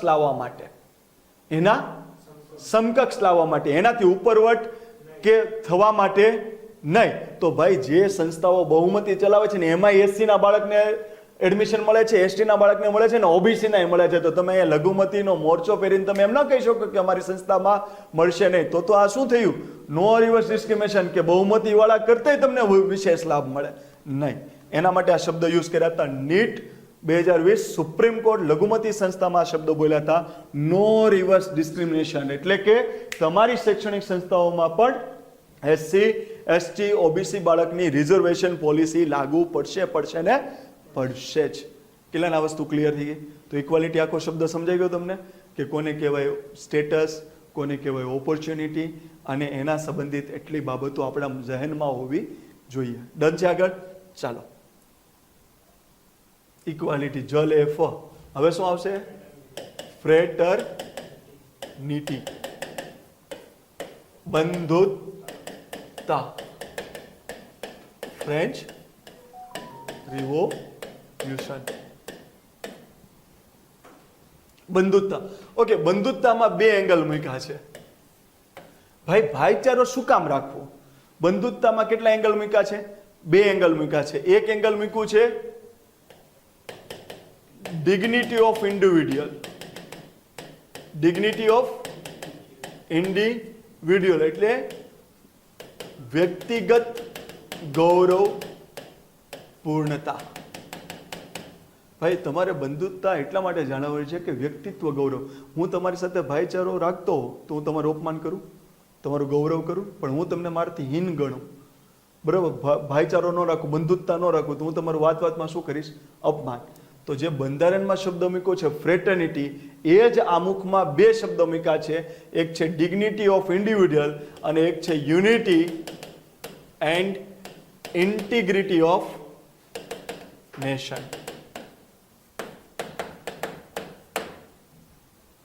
એટલે કે વ્યક્તિના ગૌરવ હણાવવું જોઈએ નહીં. તો આ જ તમારે કેવું હોય તો આર્ટિકલ 17 અને 18 ને લાગુ પડશે. અસ્પૃશ્યતા ગણો તો વ્યક્તિનું તમે ગૌરવ શું ગણો છો? ઇન્ડિવિડ્યુઅલ વ્યક્તિનું ગૌરવ તમે હનન કરો છો. પછી 18માં ધારો કે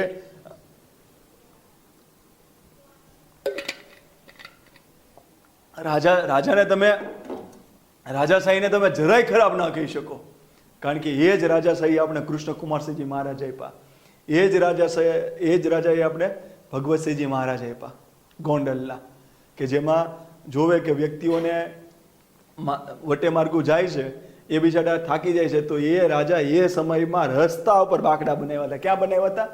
તમે સોસાયટી ઉપર બાકડા રાખો છો, એ ભગવતસિંહજી મહારાજે ગોંડલમાં ક્યાં બાકડા બનાવ્યા હતા? રસ્તા ઉપર, કે મારો કોઈ પ્રજાજન અહીંથી ચાલી નીકળતો હોય તો આ.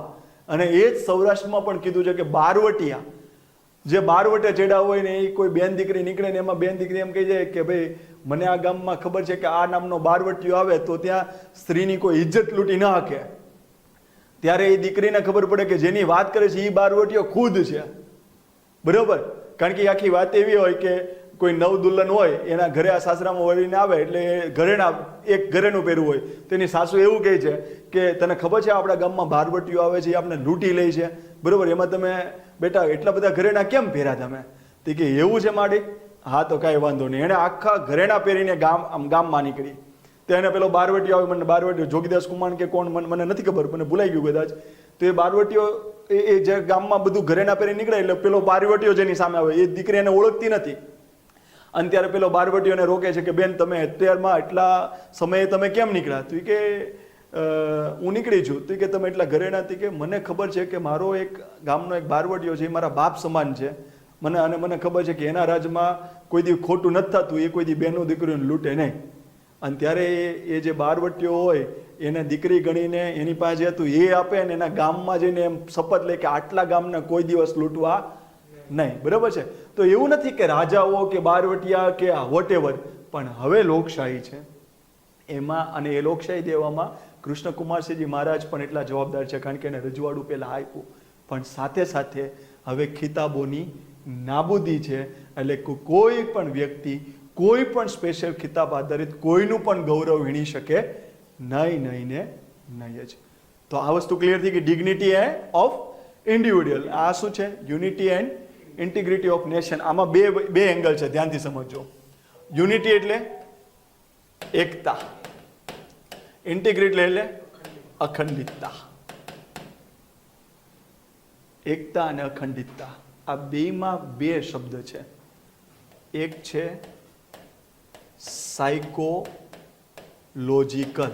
જો ક્લાસ 1 2 માં આવા શબ્દ બધા જ આવડવા જરૂરી છે. મેઇન્સ લખવાની છે. શું કરવાની છે?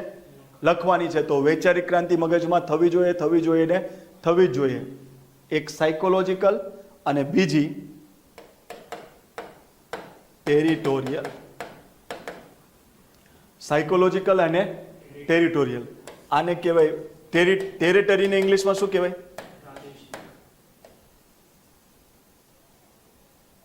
અહીં પ્રાદેશિક નહીં લખીએ આપણે, ક્ષેત્રીય. મનોવૈજ્ઞાનિક. હવે ધ્યાનથી સમજો. આ યુનિટી અને ઇન્ટિગ્રિટી શું સમજાવે છે ખબર છે? કે ભાઈ એક વ્યક્તિ છે. કોણ છે? એક વ્યક્તિ છે. એને ભાષા પણ છે, એનું ક્ષેત્ર પણ છે,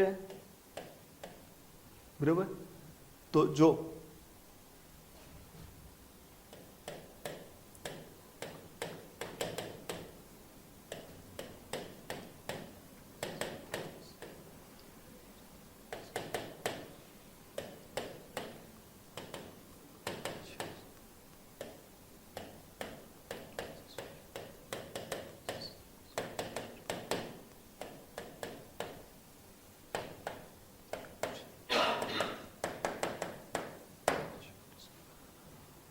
કોઈ પણ વ્યક્તિ છે ને એ ભાષા માટે લડવા મળે તો દેશમાં એકતા અખંડિતતા તૂટે કે ના તૂટે?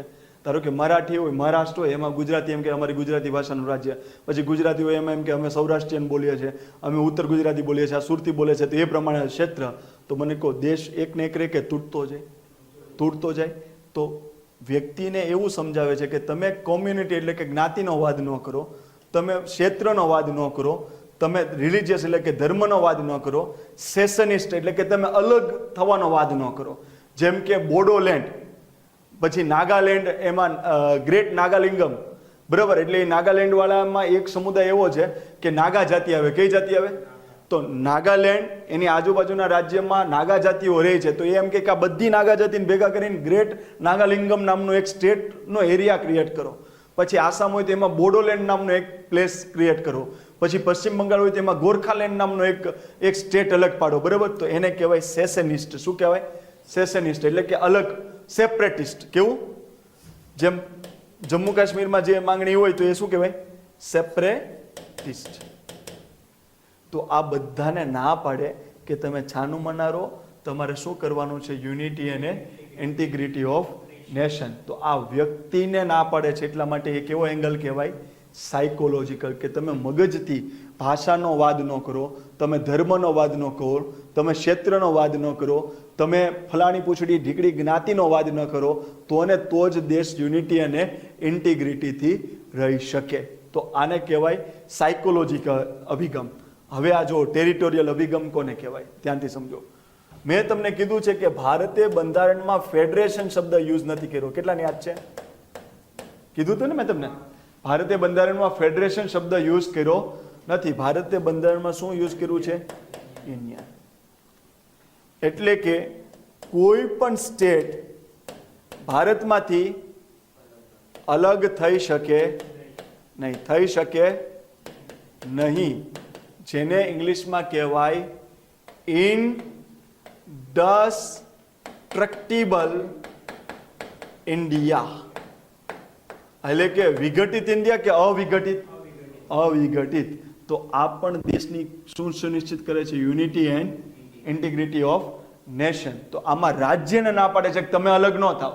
ગુજરાત એમ કે અમે તો હવે બહુ ઔદ્યોગિક રીતે સદ્ધર થઈ ગયા, અમારે હવે કઈ ભારતની જરૂર નથી, અમારે અલગ જ થઈ જવું તમારી યાદ. તો એ રોકે તો એને કહેવાય ટેરિટોરિયલ ઇન્ટિગ્રિટી. બરાબર છે?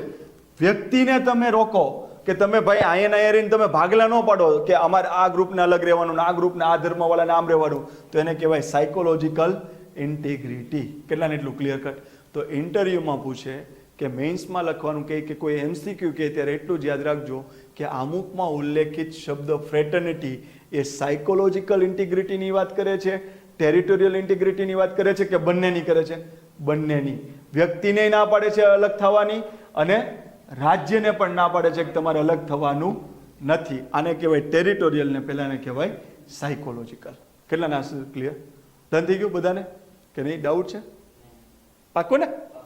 તો ફ્રેટર્નિટી થઈ ગયું.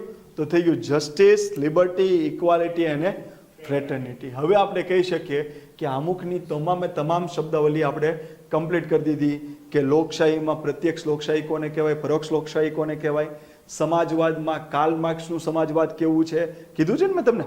કાર્લ માર્ક્સનું સમાજવાદ કેવું છે, ગાંધીયન સમાજવાદ કેવું છે.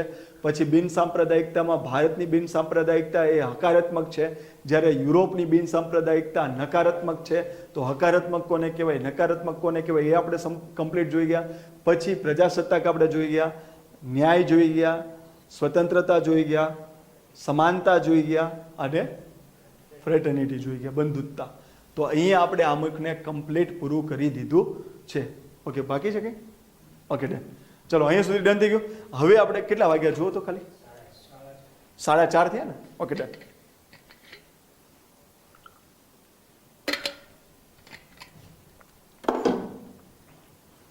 હવે જો આપણે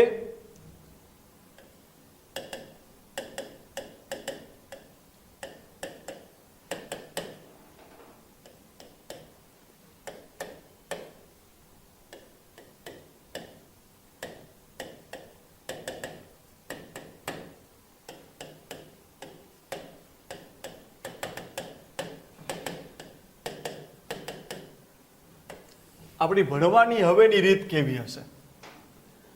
પહેલા આપણે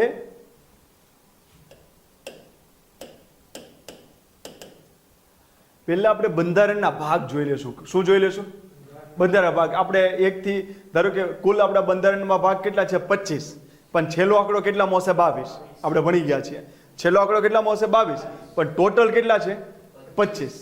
4 એડ થયા અને 1 રદ થયો. બરોબર? એટલે 22 + 3 થાય, કારણ કે 4 વધ્યા પણ 1 ઘટ્યો, એટલે 22 + 3 એટલે 25 થાય. તો આપણે પહેલા જોઈ લેશું કે આ નંબરનો ભાગમાં કણ કઈ વસ્તુ આવે છે. સમજ પડી? એટલે આપણે પાસે રફ આઈડિયા છે કે કોઈ કે ભાગ 18માં શું આવે, તો એમ નહીં, તરત જ ટીક થવો જોઈએ.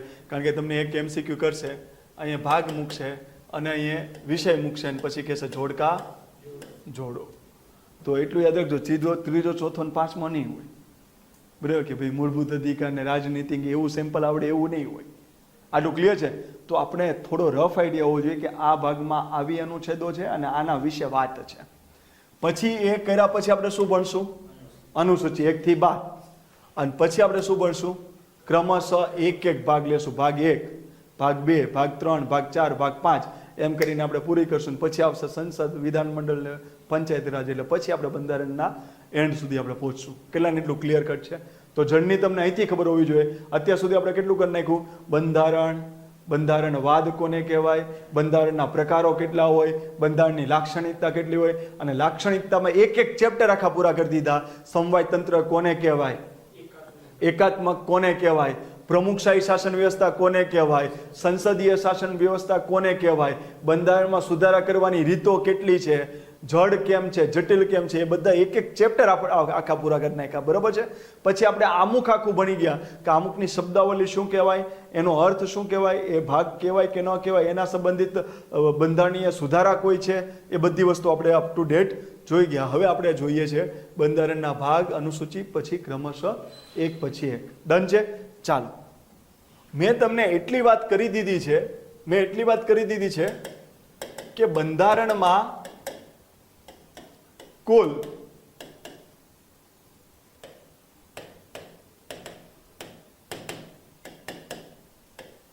22 ભાગ હતા.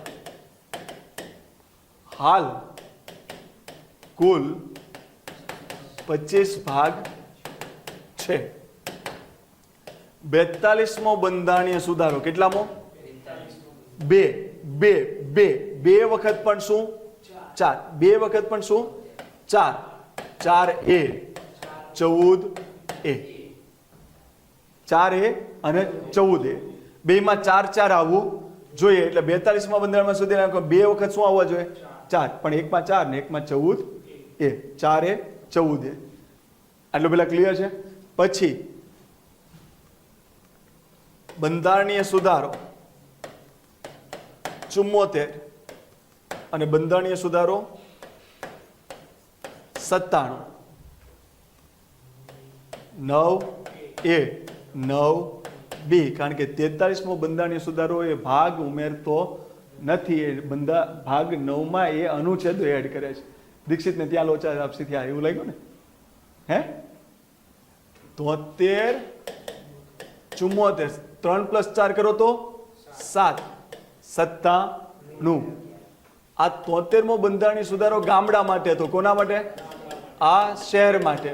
અને આ કોઓપરેટિવ સંસ્થા. કઈ સંસ્થા? આના માટે ભાગ 9 હતો, એમાં ને એમાં અનુચ્છેદો એડ કરી.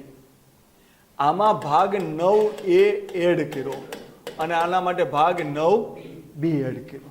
ક્લિયર છે? તો કુલ કેટલા આવ્યા? 4A 14A 9A 9B. 4A માટે 42 ને 14A માટે 42, 9A માટે 74 અને 97. ડન થઈ ગયું એટલું? ઓકે. અને એક ભાગ રદ થયો, ભાગ 7. બરાબર છે? હવે એટલું યાદ રાખજો, ભાગ 7 છે ને એમાં એક યાદ રાખજો, 7 ની પછી શું આવે? 8. અને 7 એટલે રમસમ આમ યાદ રાખજો, 2 તેરી 6. 238મી અનુચ્છેદ કોને ઇન્ડિકેટ કરે છે? ભાગ 7 ને. તો ભાગ 7 રદ થયો, સાથે ને સાથે અનુચ્છેદ 238 રદ થઈ. અને ભાગ 7 માટે એટલું જ યાદ રાખવાનું, 7 છે 6 અને 5. 7 છે તો 6 અને 5. 1956 7મો બંધારણીય સુધારો, 7મો ભાગ રદ. તો 7મો ભાગ કયા વર્ષે રદ થયો? 1956. ભૂલાય છે તો એટલું યાદ રાખજો, 5, 6, 7 અને 7 એ 7. કેટલામો બંધારણીય સુધારો? 7મો ભાગ રદ થયો. પણ એના સાથે અનુચ્છેદ પૂછે તો 238. 7 પછી 8 અને 7 ને નજીક 6 એટલે 2 2 તેરી 6. આટલો યાદ રહેવો જોઈએ. આટલી માહિતી ઓલરેડી આપણે ભણી ગયા છીએ. ક્લિયર છે? Okay, done. હવે આપણે એક પછી એક જોઈએ. કેમ, કંઈ ડાઉટ નથી ને? નહીં કે ખોટું ભણાવ્યું નથી? ભાગ 1, ભાગ 2, ભાગ 3, ભાગ 4, ભાગ 4A. જો ભાગ 1 છે એમાં સંઘ અને તેનું ક્ષેત્ર. ભાઈ આ દેશ અને આ એનું ક્ષેત્ર, યુનિયન એન્ડ ઇટ્સ ટેરિટરી. એમાં અનુચ્છેદ 1 થી 4 આવે છે. કેટલી આવે છે? 1 થી 4 આવે છે. અને આમ યાદ રાખો, ભાગ 1 અને ભાગ 2 આ બેને ક્લોઝ કરવા હોય, આ બેને ક્લોઝ કરવા હોય તો 1 એ 11. શું યાદ રાખવાનું? 1 એ 11. અહીંયા 1 છે તો ભાગ 2 માં શું આવશે? નાગરિકતા. તમે આ દેશના શું છો? નાગરિક છો. સંઘ છે એમાં તમે રોતા, તમે એના નાગરિક. અહીંયા 1 છે તો અહીંયા ક્લોઝિંગ શું આવશે? 11. તો અનુચ્છેદ 5, 6, 7, 8, 9, 10 ને 11 શેના બાબતની વાત કરતી હશે? નાગરિકતાની. હવે અહીંયા જો આપણે ભાગ કરીએ છીએ કે આ ભાગ, આ નામ ને આ અનુચ્છેદ, એમાં જે અનુચ્છેદ આપણે ડિટેલમાં ભણવાના છે એનું હું અહીંયા નહીં કહું. જેમ કે નાગરિકતા આપણે ડિટેલમાં ભણવાના છે કે આ અનુચ્છેદની નાગરિકતા આ થાય, આ છે આ થાય. ભાગ 1 આપણે ડિટેલમાં ભણવાના છે, આ થાય આ થાય. શબ્દ સમજાણો? જે વસ્તુ ડિટેલમાં ન હોય, ખાલી યાદ જ રાખવાની, એની હું તમને આજે ને આજે જેમ જેમ ભાગ પતતા જાય એમ એમ હું અનુચ્છેદો તમને કરાવતો જઈશ. ક્લિયર છે બધાને? તો ભાગ અહીંયા થઈ ગયું. હવે ભાગ 3, ભાગ 4 મૂળભૂત. ઓકે, ભાગ 3, ભાગ 4 ને ભાગ 4A, એમાં 3 અને 4A માં બેમાં મૂળભૂત શબ્દ આગળ હશે. આ હશે અધિકારો અને આ હશે ફરજો. ભાઈ અધિકારો ને ફરજો કોને આપવાની છે? રાજ્યએ નીતિ બનાવીને. ભાગ 3 શું છે? મૂળભૂત અધિકારો. ભાગ 4 છે રાજ્યનીતિ માર્ગદર્શક સિદ્ધાંતો અને ભાગ 4A છે મૂળભૂત ફરજો. એટલું પેલા ક્લિયર છે? હવે સાંભળો, આમાં આવશે 12 થી 35. 12 થી 35. આમાં આવશે 36 થી 51. મને કહો અહીંયા ભાગ 4 હતો તો અહીંયા 5 આપ્યું કે 4A? એટલે એનું પૂછડું જ થયું. પૂછડું જ થયું ને? તો અહીંયા યાદ રાખજો, અહીંયા પૂછડું હોવું જોઈએ 51A. બરોબર. પછી એની પાછળ પૂછડા આવશે A, B, C, D, એમ આવશે. બરોબર. પણ આગળ શું આવવો જોઈએ? એ આવવો જોઈએ. પછી આ સબ ક્લોઝ, આને શું કહેવાય? Clause, sub clause. 51 clause A, sub clause A. આટલું ક્લિયર છે બધાને? ડન છે બધાને? હવે સાંભળજો કે અહીંથી અહીંયા સુધી આપણે પહોંચી ગયા મૂળભૂત ફરજો 51A. ઓકે, ચાલો ડન. આની આપણે બધી ડિટેલમાં ભણવાના છીએ. હવે આવશે ભાગ 5 અને ભાગ 6. ધ્યાનથી સમજજો. હું એમ નહીં વિચારું કે તમને નહીં જ આવડતું, હું એમ જ વિચારું છું કે તમને આવડે જ છે. પણ ઓચિંતાનો કોઈ સવાલ પૂછે તો હું એમ પણ કહું છું કે સારામાં સારા પોલિટીના ફેકલ્ટી હશે તોય થોથરાઈ જશે. અને થોથરાવું એનો મતલબ એમ કે આવડવા છતાંય તમે હાર માની લેવી, કારણ કે તમારી એક્ઝામ અઘરી નથી. તમારી એક્ઝામ એટલા માટે અઘરી છે કે તમારે ટાઈમમાં પૂરી કરવાની છે. ક્લિયર છે? હું દર વખતે એમ કહું કે મારું ઇંગ્લિશ નબળું છે એટલે કાંઈ જરાય નથી, પણ મને અઘરું ક્યાં લાગે? મારે 3 કલાકમાં પૂરું કરવાનું છે. મને એનું એ જ પેપર 6 કલાક આપે તો હું ઇંગ્લિશ સારામાં સારું લખી શકું. એવું મારું નબળું નથી, કારણ કે મેં તો મારું મટીરિયલ બધું તૈયારીને વાંચવાનું બધું મેં ઇંગ્લિશમાં જ કર્યું છે. પણ મારા માટે ચેલેન્જ શું હોય કે જે મને વિચાર આવે મારે 3 કલાકમાં લખવાનું છે. શબ્દ સમજાણો? એટલે એક્ઝામ આપણી જે છે એ અઘરી એના માટે છે, ટાઈમ બાઉન્ડમાં, કે તમારે એટલી કલાકમાં એટલું વસ્તુ લખી નાખવાની છે, સમજી લેવાનું છે. તો સેમ અહીંયા યાદ રાખજો, ભાગ 5. ભાગ 5માં હું શું બોલું છું ક્લિયર કટ ધ્યાન આપજો. અહીંયા 52 થી ચાલુ થાય. કેટલામાંથી ચાલુ થાય? મને ખાલી કહેજો, ભાગ 5 પછી શું આવે? પછી શું આવે? 7. 7 છે કે રદ થઈ ગયો? રદ થઈ ગયો. 7 અહીંયા હોય તો અહીંયા કેટલા આવવા જોઈએ? એટલે ભાગ 7 જ્યારે હતો ત્યારે ભાગ 7માં ઘણી બધી અનુચ્છેદો હતી કે એક જ હતી? એક જ હતી. કઈ હતી? 238. તો મને કહો, આ ઇમ્પોર્ટન્ટ કહેવાય કે ન કહેવાય? ભાગ 7 આખા ગામને નહીં આવડતો એ રદ થયો. મૂળભૂત બંધારણમાંથી રદ થયેલા વિભાગને દર્શાવતી અનુચ્છેદ કઈ? થઈ ગયું અઘરું. 7 તો આખા ગામને આવડે છે કે અલગ થઈ ગયો, અને આમાં 5-6 હોય તો ન પૂછે. આ એક જ અનુચ્છેદ હતી ને એક જ આખો ભાગ હતો, એને રદ કરી દીધો. ડન છે બધાને? હવે અહીંયા જોવો તો, અહીંયા જોવો, ભાગ 5. ભાગ 5 મને ખાલી એટલું કહો, ભાગ 5 એટલે મોટા બાપુ.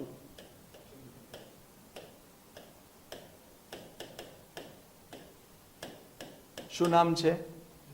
Union government. ભાગ 4 પેલા બાપ પછી બેટા, રાજ્ય, સ્ટેટ ગવર્મેન્ટ. તો ભાગ 5 નું નામ શું છે? Union government. ભાગ 6 નું નામ શું છે? સ્ટેટ ગવર્મેન્ટ છે. બરોબર છે એટલું? Okay, done. હવે જો અહીંયા 5 છે. હવે ભાગ 4 એમાં તમને ખબર છે, ભાગ 4 એમાં ખબર છે કે એની આખી અનુચ્છેદ 51 એ છે. તો ભાગ 5 ક્યાંથી ચાલુ થાય? 52 થી ચાલુ થાય. અને ભાગ 6 ક્યાંથી ચાલુ થાય? 152. કેટલાને યાદ રહે? ભાગ 5 ક્યાંથી ચાલુ થયો? 52. તો ભાગ 6 ક્યાંથી ચાલુ થયો? 152. કેટલાને યાદ રહેશે? બહુ ઈઝી છે ને. આ 52 તો ઓલો, તો આની લિમિટ 151 ન હોય? આવડે કે ના? અને આ પાછું તમને ખબર છે રદ થયું એ 238 છે, તો આ કઈ હોય? ડન છે.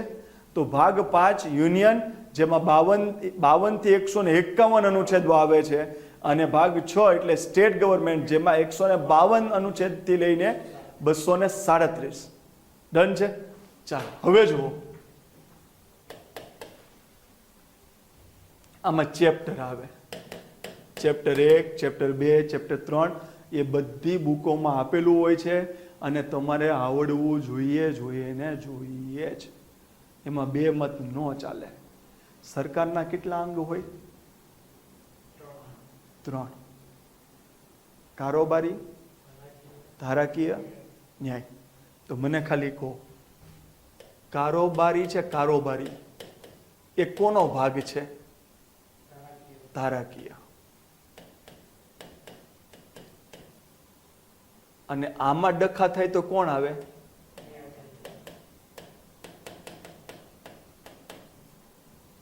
પાક્કું? ડન. હવે સાંભળજો,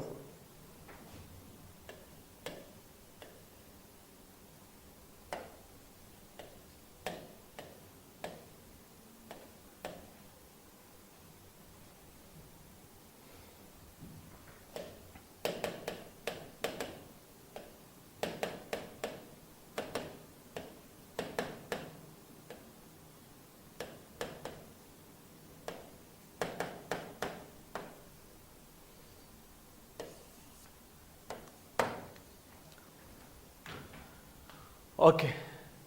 દેશનું મારે કારોબાર ચલાવવું હોય ને, દેશનું કારોબાર,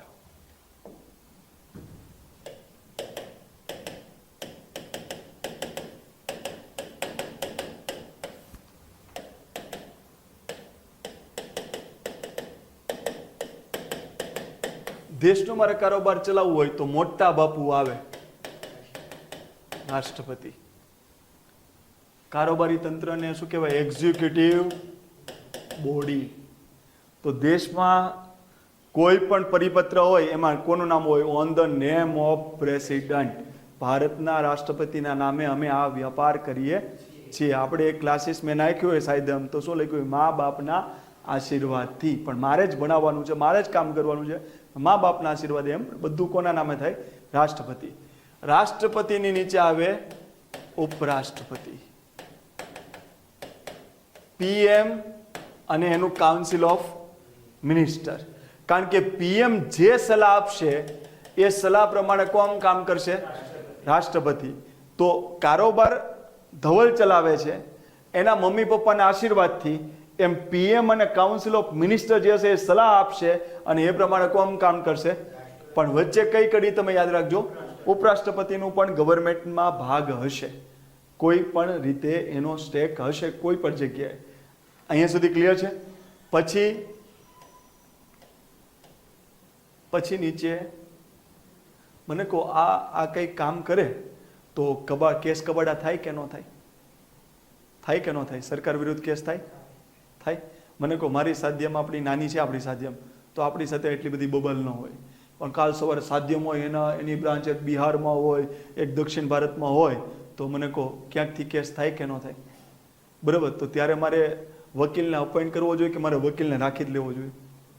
રાખી જ લેવો જોઈએ, બરાબર, કારણ કે ખબર છે કે ભાઈ વારા ઘડી આ તો ઊભું જ રહેવાનું છે, બરાબર.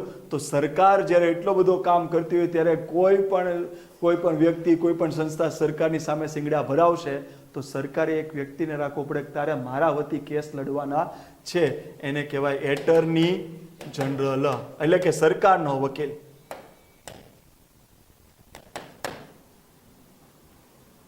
આટલું ક્લિયર? તો આને પણ કારોબારમાં જ લઈ લેવામાં આવે કે બાપુ કારોબારમાં કંઈ ડિસ્ટર્બ થાય તો તારે હાજર થવું પડશે કોર્ટમાં, કંઈ પ્રાઇમ મિનિસ્ટર વાળા કરીએ કોર્ટમાં જ હે નહીં. તો સેન્ટરનું એડમિનિસ્ટ્રેટિવ તંત્ર કોને કહેવાય? રાષ્ટ્રપતિ, ઉપરાષ્ટ્રપતિ, prime minister, council of ministers અને એટર્ની જનરલ. એવી જ રીતના રાજ્યમાં રાજ્યપાલ, સીએમ અને કાઉન્સિલ ઓફ મિનિસ્ટર, અને એને કોઈ કેસ કબાડા થાય તો એના વતી કોણ હાજર થાય? Advocate general. આટલું ક્લિયર? આ યાદ રાખજો, આ આવે કેમ? કારણ કે કેસ કબાડામાં એને તો મેન કારોબારમાં કોઈ હળી કરે તો એને તો આડું આવવાનું છે. એમાં ડન છે બધાને? ઓકે, તો સાંભળો. કારોબારી તંત્રની અનુચ્છેદ આ 52 માંથી 151 ની વચ્ચે કેટલી આવે એવું તમારે બધું કહેવાનું છે. ક્લિયર? હવે સાંભળજો. ધારાકીય અંગમાં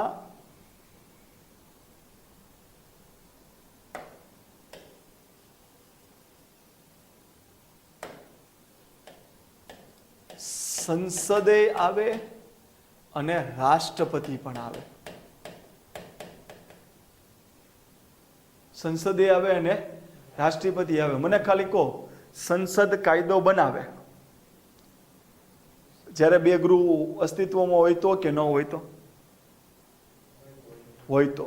પણ બે ગૃહ અસ્તિત્વમાં નથી અને કોઈ ઇમરજન્સી કન્ડિશન થઈ કાયદો બનાવવાની, તો રાષ્ટ્રપતિ વટહુકમ બહાર પાડે કે ન પાડે? અને વટહુકમ ત્યારે કોની જેવું કામ કરે? પાર્લામેન્ટના કાયદાની જેમ. કેટલાને મારો મિનિંગ સમજાય છે? વટહુકમની વ્યાખ્યા શું છે? જ્યારે સંસદનું ગૃહ કાયદો બનાવવાની સ્થિતિમાં ન હોય તે સમયમાં રાષ્ટ્રપતિ કોઈ કાયદો ઘડી કાઢે, એટલે કે રાષ્ટ્રપતિ વટહુકમ અથવા તો એને ઓર્ડિનન્સ કહેવાય. શું કહેવાય? President ordnance. કેટલાને મારો મિનિંગ સમજાય છે? આટલું ક્લિયર? તો મને કહો, રાષ્ટ્રપતિ ધારાકીય અંગમાં આવે કે ન આવે? આવે, કારણ કે એ કાયદા ઘડવાની પ્રોસેસમાં ભાગીદાર છે અને એ કાયદો ઘડી પણ શકે. આટલું ક્લિયર? સંસદ અને રાષ્ટ્રપતિ એટલે કારોબારી માટે પહેલું ચેપ્ટર, સંસદ માટે બીજું ચેપ્ટર, રાષ્ટ્રપતિ માટે ત્રીજું ચેપ્ટર, ન્યાયપાલિકા માટે ચોથું ચેપ્ટર અને પાંચમું ચેપ્ટર કોના માટે છે પછી કહું તમને. હવે મને એટલું યાદ રાખજો, હું શું બોલું છું. આ 52 છે એટલે મેં અહીંયા 52 મૂકી દીધા, બરાબર? અને હું સંસદ માટે શું બોલું છું સાંભળજો.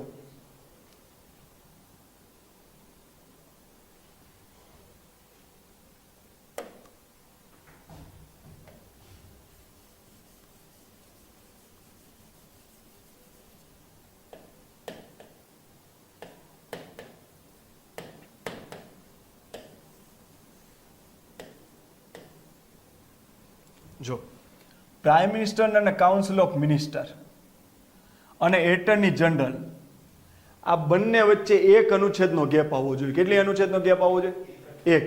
ધારો કે મેં એમ કીધું કે રાષ્ટ્રપતિને પ્રાઇમ મિનિસ્ટર અને કાઉન્સિલ ઓફ મિનિસ્ટરની એડ એન્ડ એડવાઇસ એટલે કે મદદ અને સલાહ મુજબ કામ કરવાનું છે, તો એ અનુચ્છેદ કઈ છે? 74. કેટલામી? 74. તો સેમ વસ્તુ રાજ્યપાલે સીએમ અને કાઉન્સિલ ઓફ મિનિસ્ટરની એડ અને એડવાઇસ પ્રમાણે જ કામ કરવાનું છે. અહીંયા 4 છે તો અહીંયા મૂકી દો 3, અહીંયા 7 છે તો અહીંયા મૂકી દો 6 અને મૂકી દો 163. આટલું ક્લિયર છે? પાકું? આમાં એડ પ્રમાણે કામ કરવાનું તો 75 માં એવું આવશે કે જે વ્યક્તિની બહુમતી ધરાવે છે પક્ષ, જે પક્ષ બહુમતી ધરાવે છે તેના નેતા ને પ્રેસિડન્ટ પીએમ બનાવવા માટે આમંત્રણ આપશે. બરોબર? તો પીએમ કેવી રીતના બને? પ્રેસિડન્ટ જોવે કે આ પક્ષને બહુમતી વધુ છે તો એ પક્ષે ઓલરેડી એક મત આપીને એક નેતાને બનાવી નાખ્યો કે અમારો પક્ષનો નેતા આ, તો એને પછી પ્રેસિડન્ટ કહેશે આવો અને પ્રાઇમ મિનિસ્ટર તરીકે તમે સરકાર બનાવવાની રચના કરો. બીજો મુદ્દો ધ્યાનથી સમજજો. પીએમ સલાહ આપે તે વ્યક્તિને પ્રેસિડન્ટ મિનિસ્ટર તરીકે નિયુક્ત કરે છે. તો મિનિસ્ટર તરીકે નિયુક્ત કોણ કરે? પ્રેસિડન્ટ. પીએમ ને કોણ નિયુક્ત કરે? પ્રેસિડન્ટ. પીએમ ને નિયુક્ત કરવા માટે પ્રેસિડન્ટને કેમ કામ કરવાનું છે? જે પક્ષ પાસે બહુમતી હોય એના પક્ષના નેતાને આમંત્રણ આપવાનો. મંત્રીને પણ કોણ નિયુક્ત કરે? પ્રેસિડન્ટ. પણ કેવી રીતના?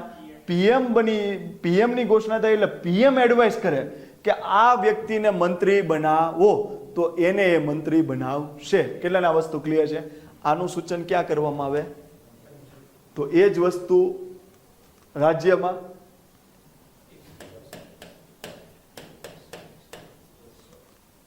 એટલે આને શું કીધું? અમે સલાહ આપીએ એમ કામ કરવાનું. પછી આ શું કે સલાહ મેં કોને આપી? મંત્રી બનાવને એને બનાવી. કેટલાને સમજ પડી? પેલા બાંધી લીધા હાથ, 74માં હાથ બાંધી લીધા કે એડ એન્ડ એડવાઇસ પ્રમાણે જ તમારે કામ કરવાનું છે. 75માં શું કીધું?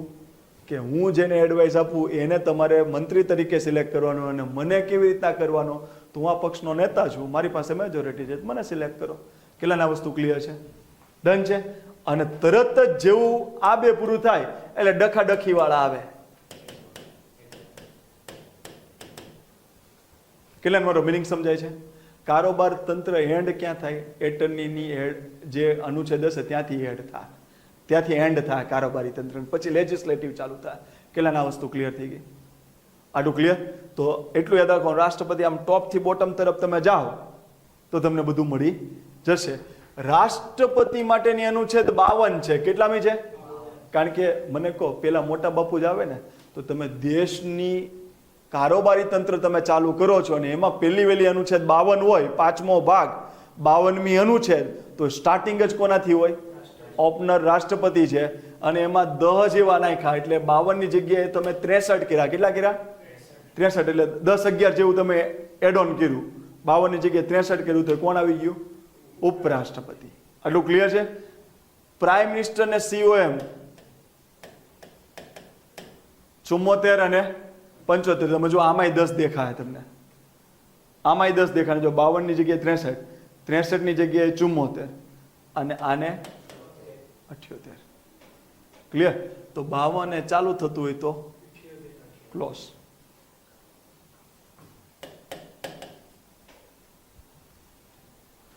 તો સંસદ ક્યાંથી ચાલુ થતી હોય? 79. ચાલો અહીંયા હું તમને કહું, આનું પહેલું ચેપ્ટર હશે ને, પહેલું ચેપ્ટર એ જનરલ હશે. એમાં આવી જશે 152મી અનુચ્છેદ.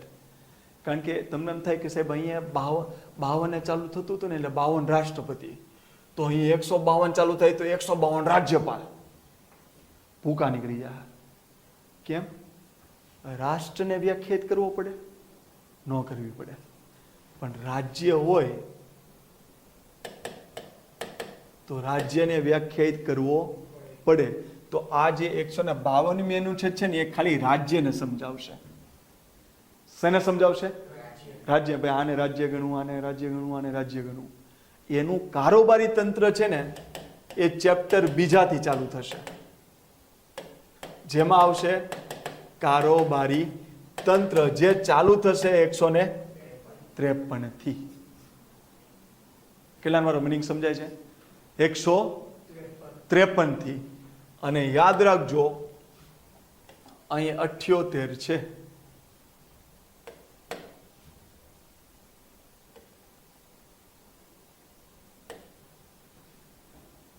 કેટલા સમજી ગયા?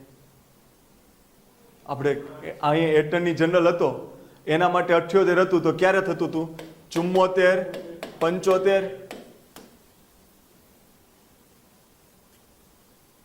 74 ને 75 માં આપણે કહેતા હતા કે આમાં શું કહેતા હતા? એડવાઇસ. આમાં શું કહેતા હતા? સિલેક્શન.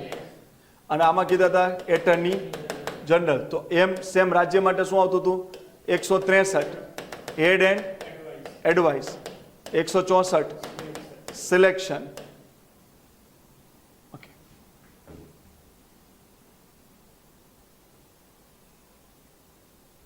Okay, done. અને 165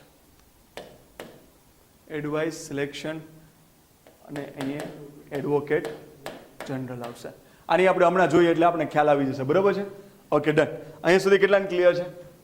ડન. હવે અહીંયા ધ્યાન આપજો. સંસદ અને રાજ્ય વિધાન મંડળ, એમાં એટલું યાદ રાખવાનું કે એમાં તમે કાંઈક ખોટું કરશો ને એટલે તમને બહાર કાઢી મૂકશે. શું કરશે? બહાર કાઢી મૂકશે. સંસદમાં કંઈક કર્યું એટલે તમને કહેશે બહાર નીકળો. રાજ્ય વિધાનમંડળમાં બોલ્યા એટલે તમને શું કહેશે? બહાર નીકળો. એટલે એટલું યાદ રાખવાનું, સંસદ અને વિધાનમંડળમાં બહાર આવવું જોઈએ. શું આવવું જોઈએ? બહાર. અહીંયા મેં મૂક્યા પાછળ 2, તો બન્યા 122. અને અહીંયા 12 હતા એમાં મેં આગળ મૂક્યા, તો શું બન્યા? 212. તો અહીંયા આવશે 79 થી 122. અને અહીંયા આવશે સંસદ. એવું ને? ઓકે, અહીંયા ચેપ્ટર 3 સંસદ. અહીંયા આવશે 79 છે તો અહીંયા 168. અહીંયા 122 છે તો 212. કેમાં? હા, યસ. રાજ્ય વિધાન મંડળ થઈ ગયું. રેડી બેમાં? બરોબર. 79 થી 122 એટલું યાદ રાખવાનું. આમાંય 12 કાઢી મૂક્યા અને આમાંય 12 કાઢી મૂક્યા. આમાં 212 હશે તો અહીંયા 122 હશે. અહીંયા 79 છે તો 9 ની આગળ 8 આવે, 7 ની આગળ 6 આવે, અહીંયા 69 તો અહીંયા 168. આટલું પેલા ક્લિયર છે? હવે ધ્યાનથી સમજો. રાષ્ટ્રપતિનો વટહુકમ આવશે. શું આવશે? એ રાષ્ટ્રપતિની ધારાકીય સત્તા છે. યાદ રાખજો, રાષ્ટ્રપતિ જે વટહુકમ બહાર પાડે, ઓર્ડિનન્સ, એ કારોબારી એક્શન કહેવાય કે ધારાકીય એક્શન? ધારાકીય. કારણ કે એનાથી એને ઘડ્યો શું? કાયદો. અને શું કામ ઘડ્યો? કે ભાઈ અત્યારમાં કાયદાની જરૂર છે, સંસદ કામમાં નથી અત્યારમાં, તો એની જગ્યાએ હું કાયદો ઘડી નાખું છું. પછી સંસદ જ્યારે આવે ત્યારે એને અપ્રૂવ કરશે તો રહે, નહીંતર નહીં રહે. ક્લિયર છે? તો એને કાયદો ઘડ્યો, પણ એ કોની કાયદાની સત્તા છે? રાષ્ટ્રપતિને. એટલે એને કહેવાય લેજિસ્લેટિવ પાવર ઓફ પ્રેસિડન્ટ, જેને આપણે વટહુકમ કહીએ છીએ અથવા તો ઓર્ડિનન્સ કહીએ છીએ. અને ઓર્ડિનન્સ હંમેશા વટહુકમ કેવો? 1, 2 ને 3 કરવું જ પડશે. વટહુકમમાં શું આવે? 1, 2 ને 3 કરવું જ પડશે, ચાલશે નહીં. તો વટહુકમ આવશે 1, 2 ને 3. અને રાજ્યપાલ હોય ને તો એનો વટહુકમમાં 1, 2 ને 3 આવે, પણ એક વચ્ચે આવી જાય. એક વચ્ચે આવી જાય. તો એ જ વસ્તુ ચેપ્ટર 3, 4 રાજ્યપાલનો વટહુકમ, જેને કહેવાય લેજિસ્લેટિવ પાવર ઓફ ગવર્નર. આ 1, 2, 3. તો આ 1, 2, 3 પણ બરાબર. એક ને વચ્ચે લઈ લેવાનું. 213. તો તમને પૂછશે રાજ્યપાલનો વટહુકમ 213, રાષ્ટ્રપતિનો વટહુકમ 123. રાજ્યપાલનો વટહુકમ ને રાષ્ટ્રપતિનો વટહુકમ, આ બંને એની કારોબારી સત્તા કહેવાય કે ધારાકીય સત્તા? ધારાકીય સત્તા. ક્યારે કરે? સંસદને પેરેલલ કે સંસદ એબસન્ટ હોય ત્યારે? એબસન્ટ હોય ત્યારે. સંસદ કામ કરતી હોય ત્યારે પેરેલલ કાયદો બનાવી શકે નહીં. બરોબર છે? ડન છે બધાને? હવે ન્યાયપાલિકા એટલે આ કોણ આવશે? Supreme court. હવે આમાં ધ્યાનથી સમજો.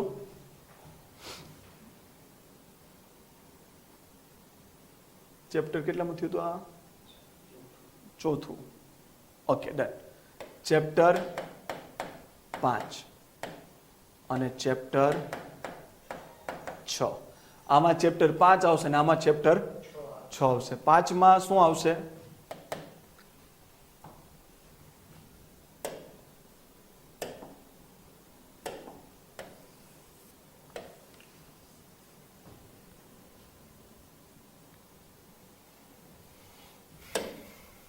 ચેપ્ટર 5માં શું આવશે અને ચેપ્ટર 6માં શું આવશે? 5માં આવશે હાઈકોર્ટ, અહીંયા અને અહીંયા હાઈકોર્ટ, અને 5માં આવશે 6માં આવશે આધીનસ્થ કોર્ટ. શું આવશે? આધીનસ્થ કોર્ટ, એટલે કે એને આધીન રહેલી કોર્ટ. હવે સાંભળો, રાષ્ટ્રપતિનો જેવો વટહુકમ પડ્યો એટલે બધા કોર્ટમાં ગયા કે આવો વટ થોડો હાલે. તો અહીં 123 હોય તો અહીંથી કેટલામાં ચાલુ થાય? 124. આટલું પેલા ક્લિયર છે? અહીં સુધી બધાને ડન થઈ ગયું? હવે સાંભળજો,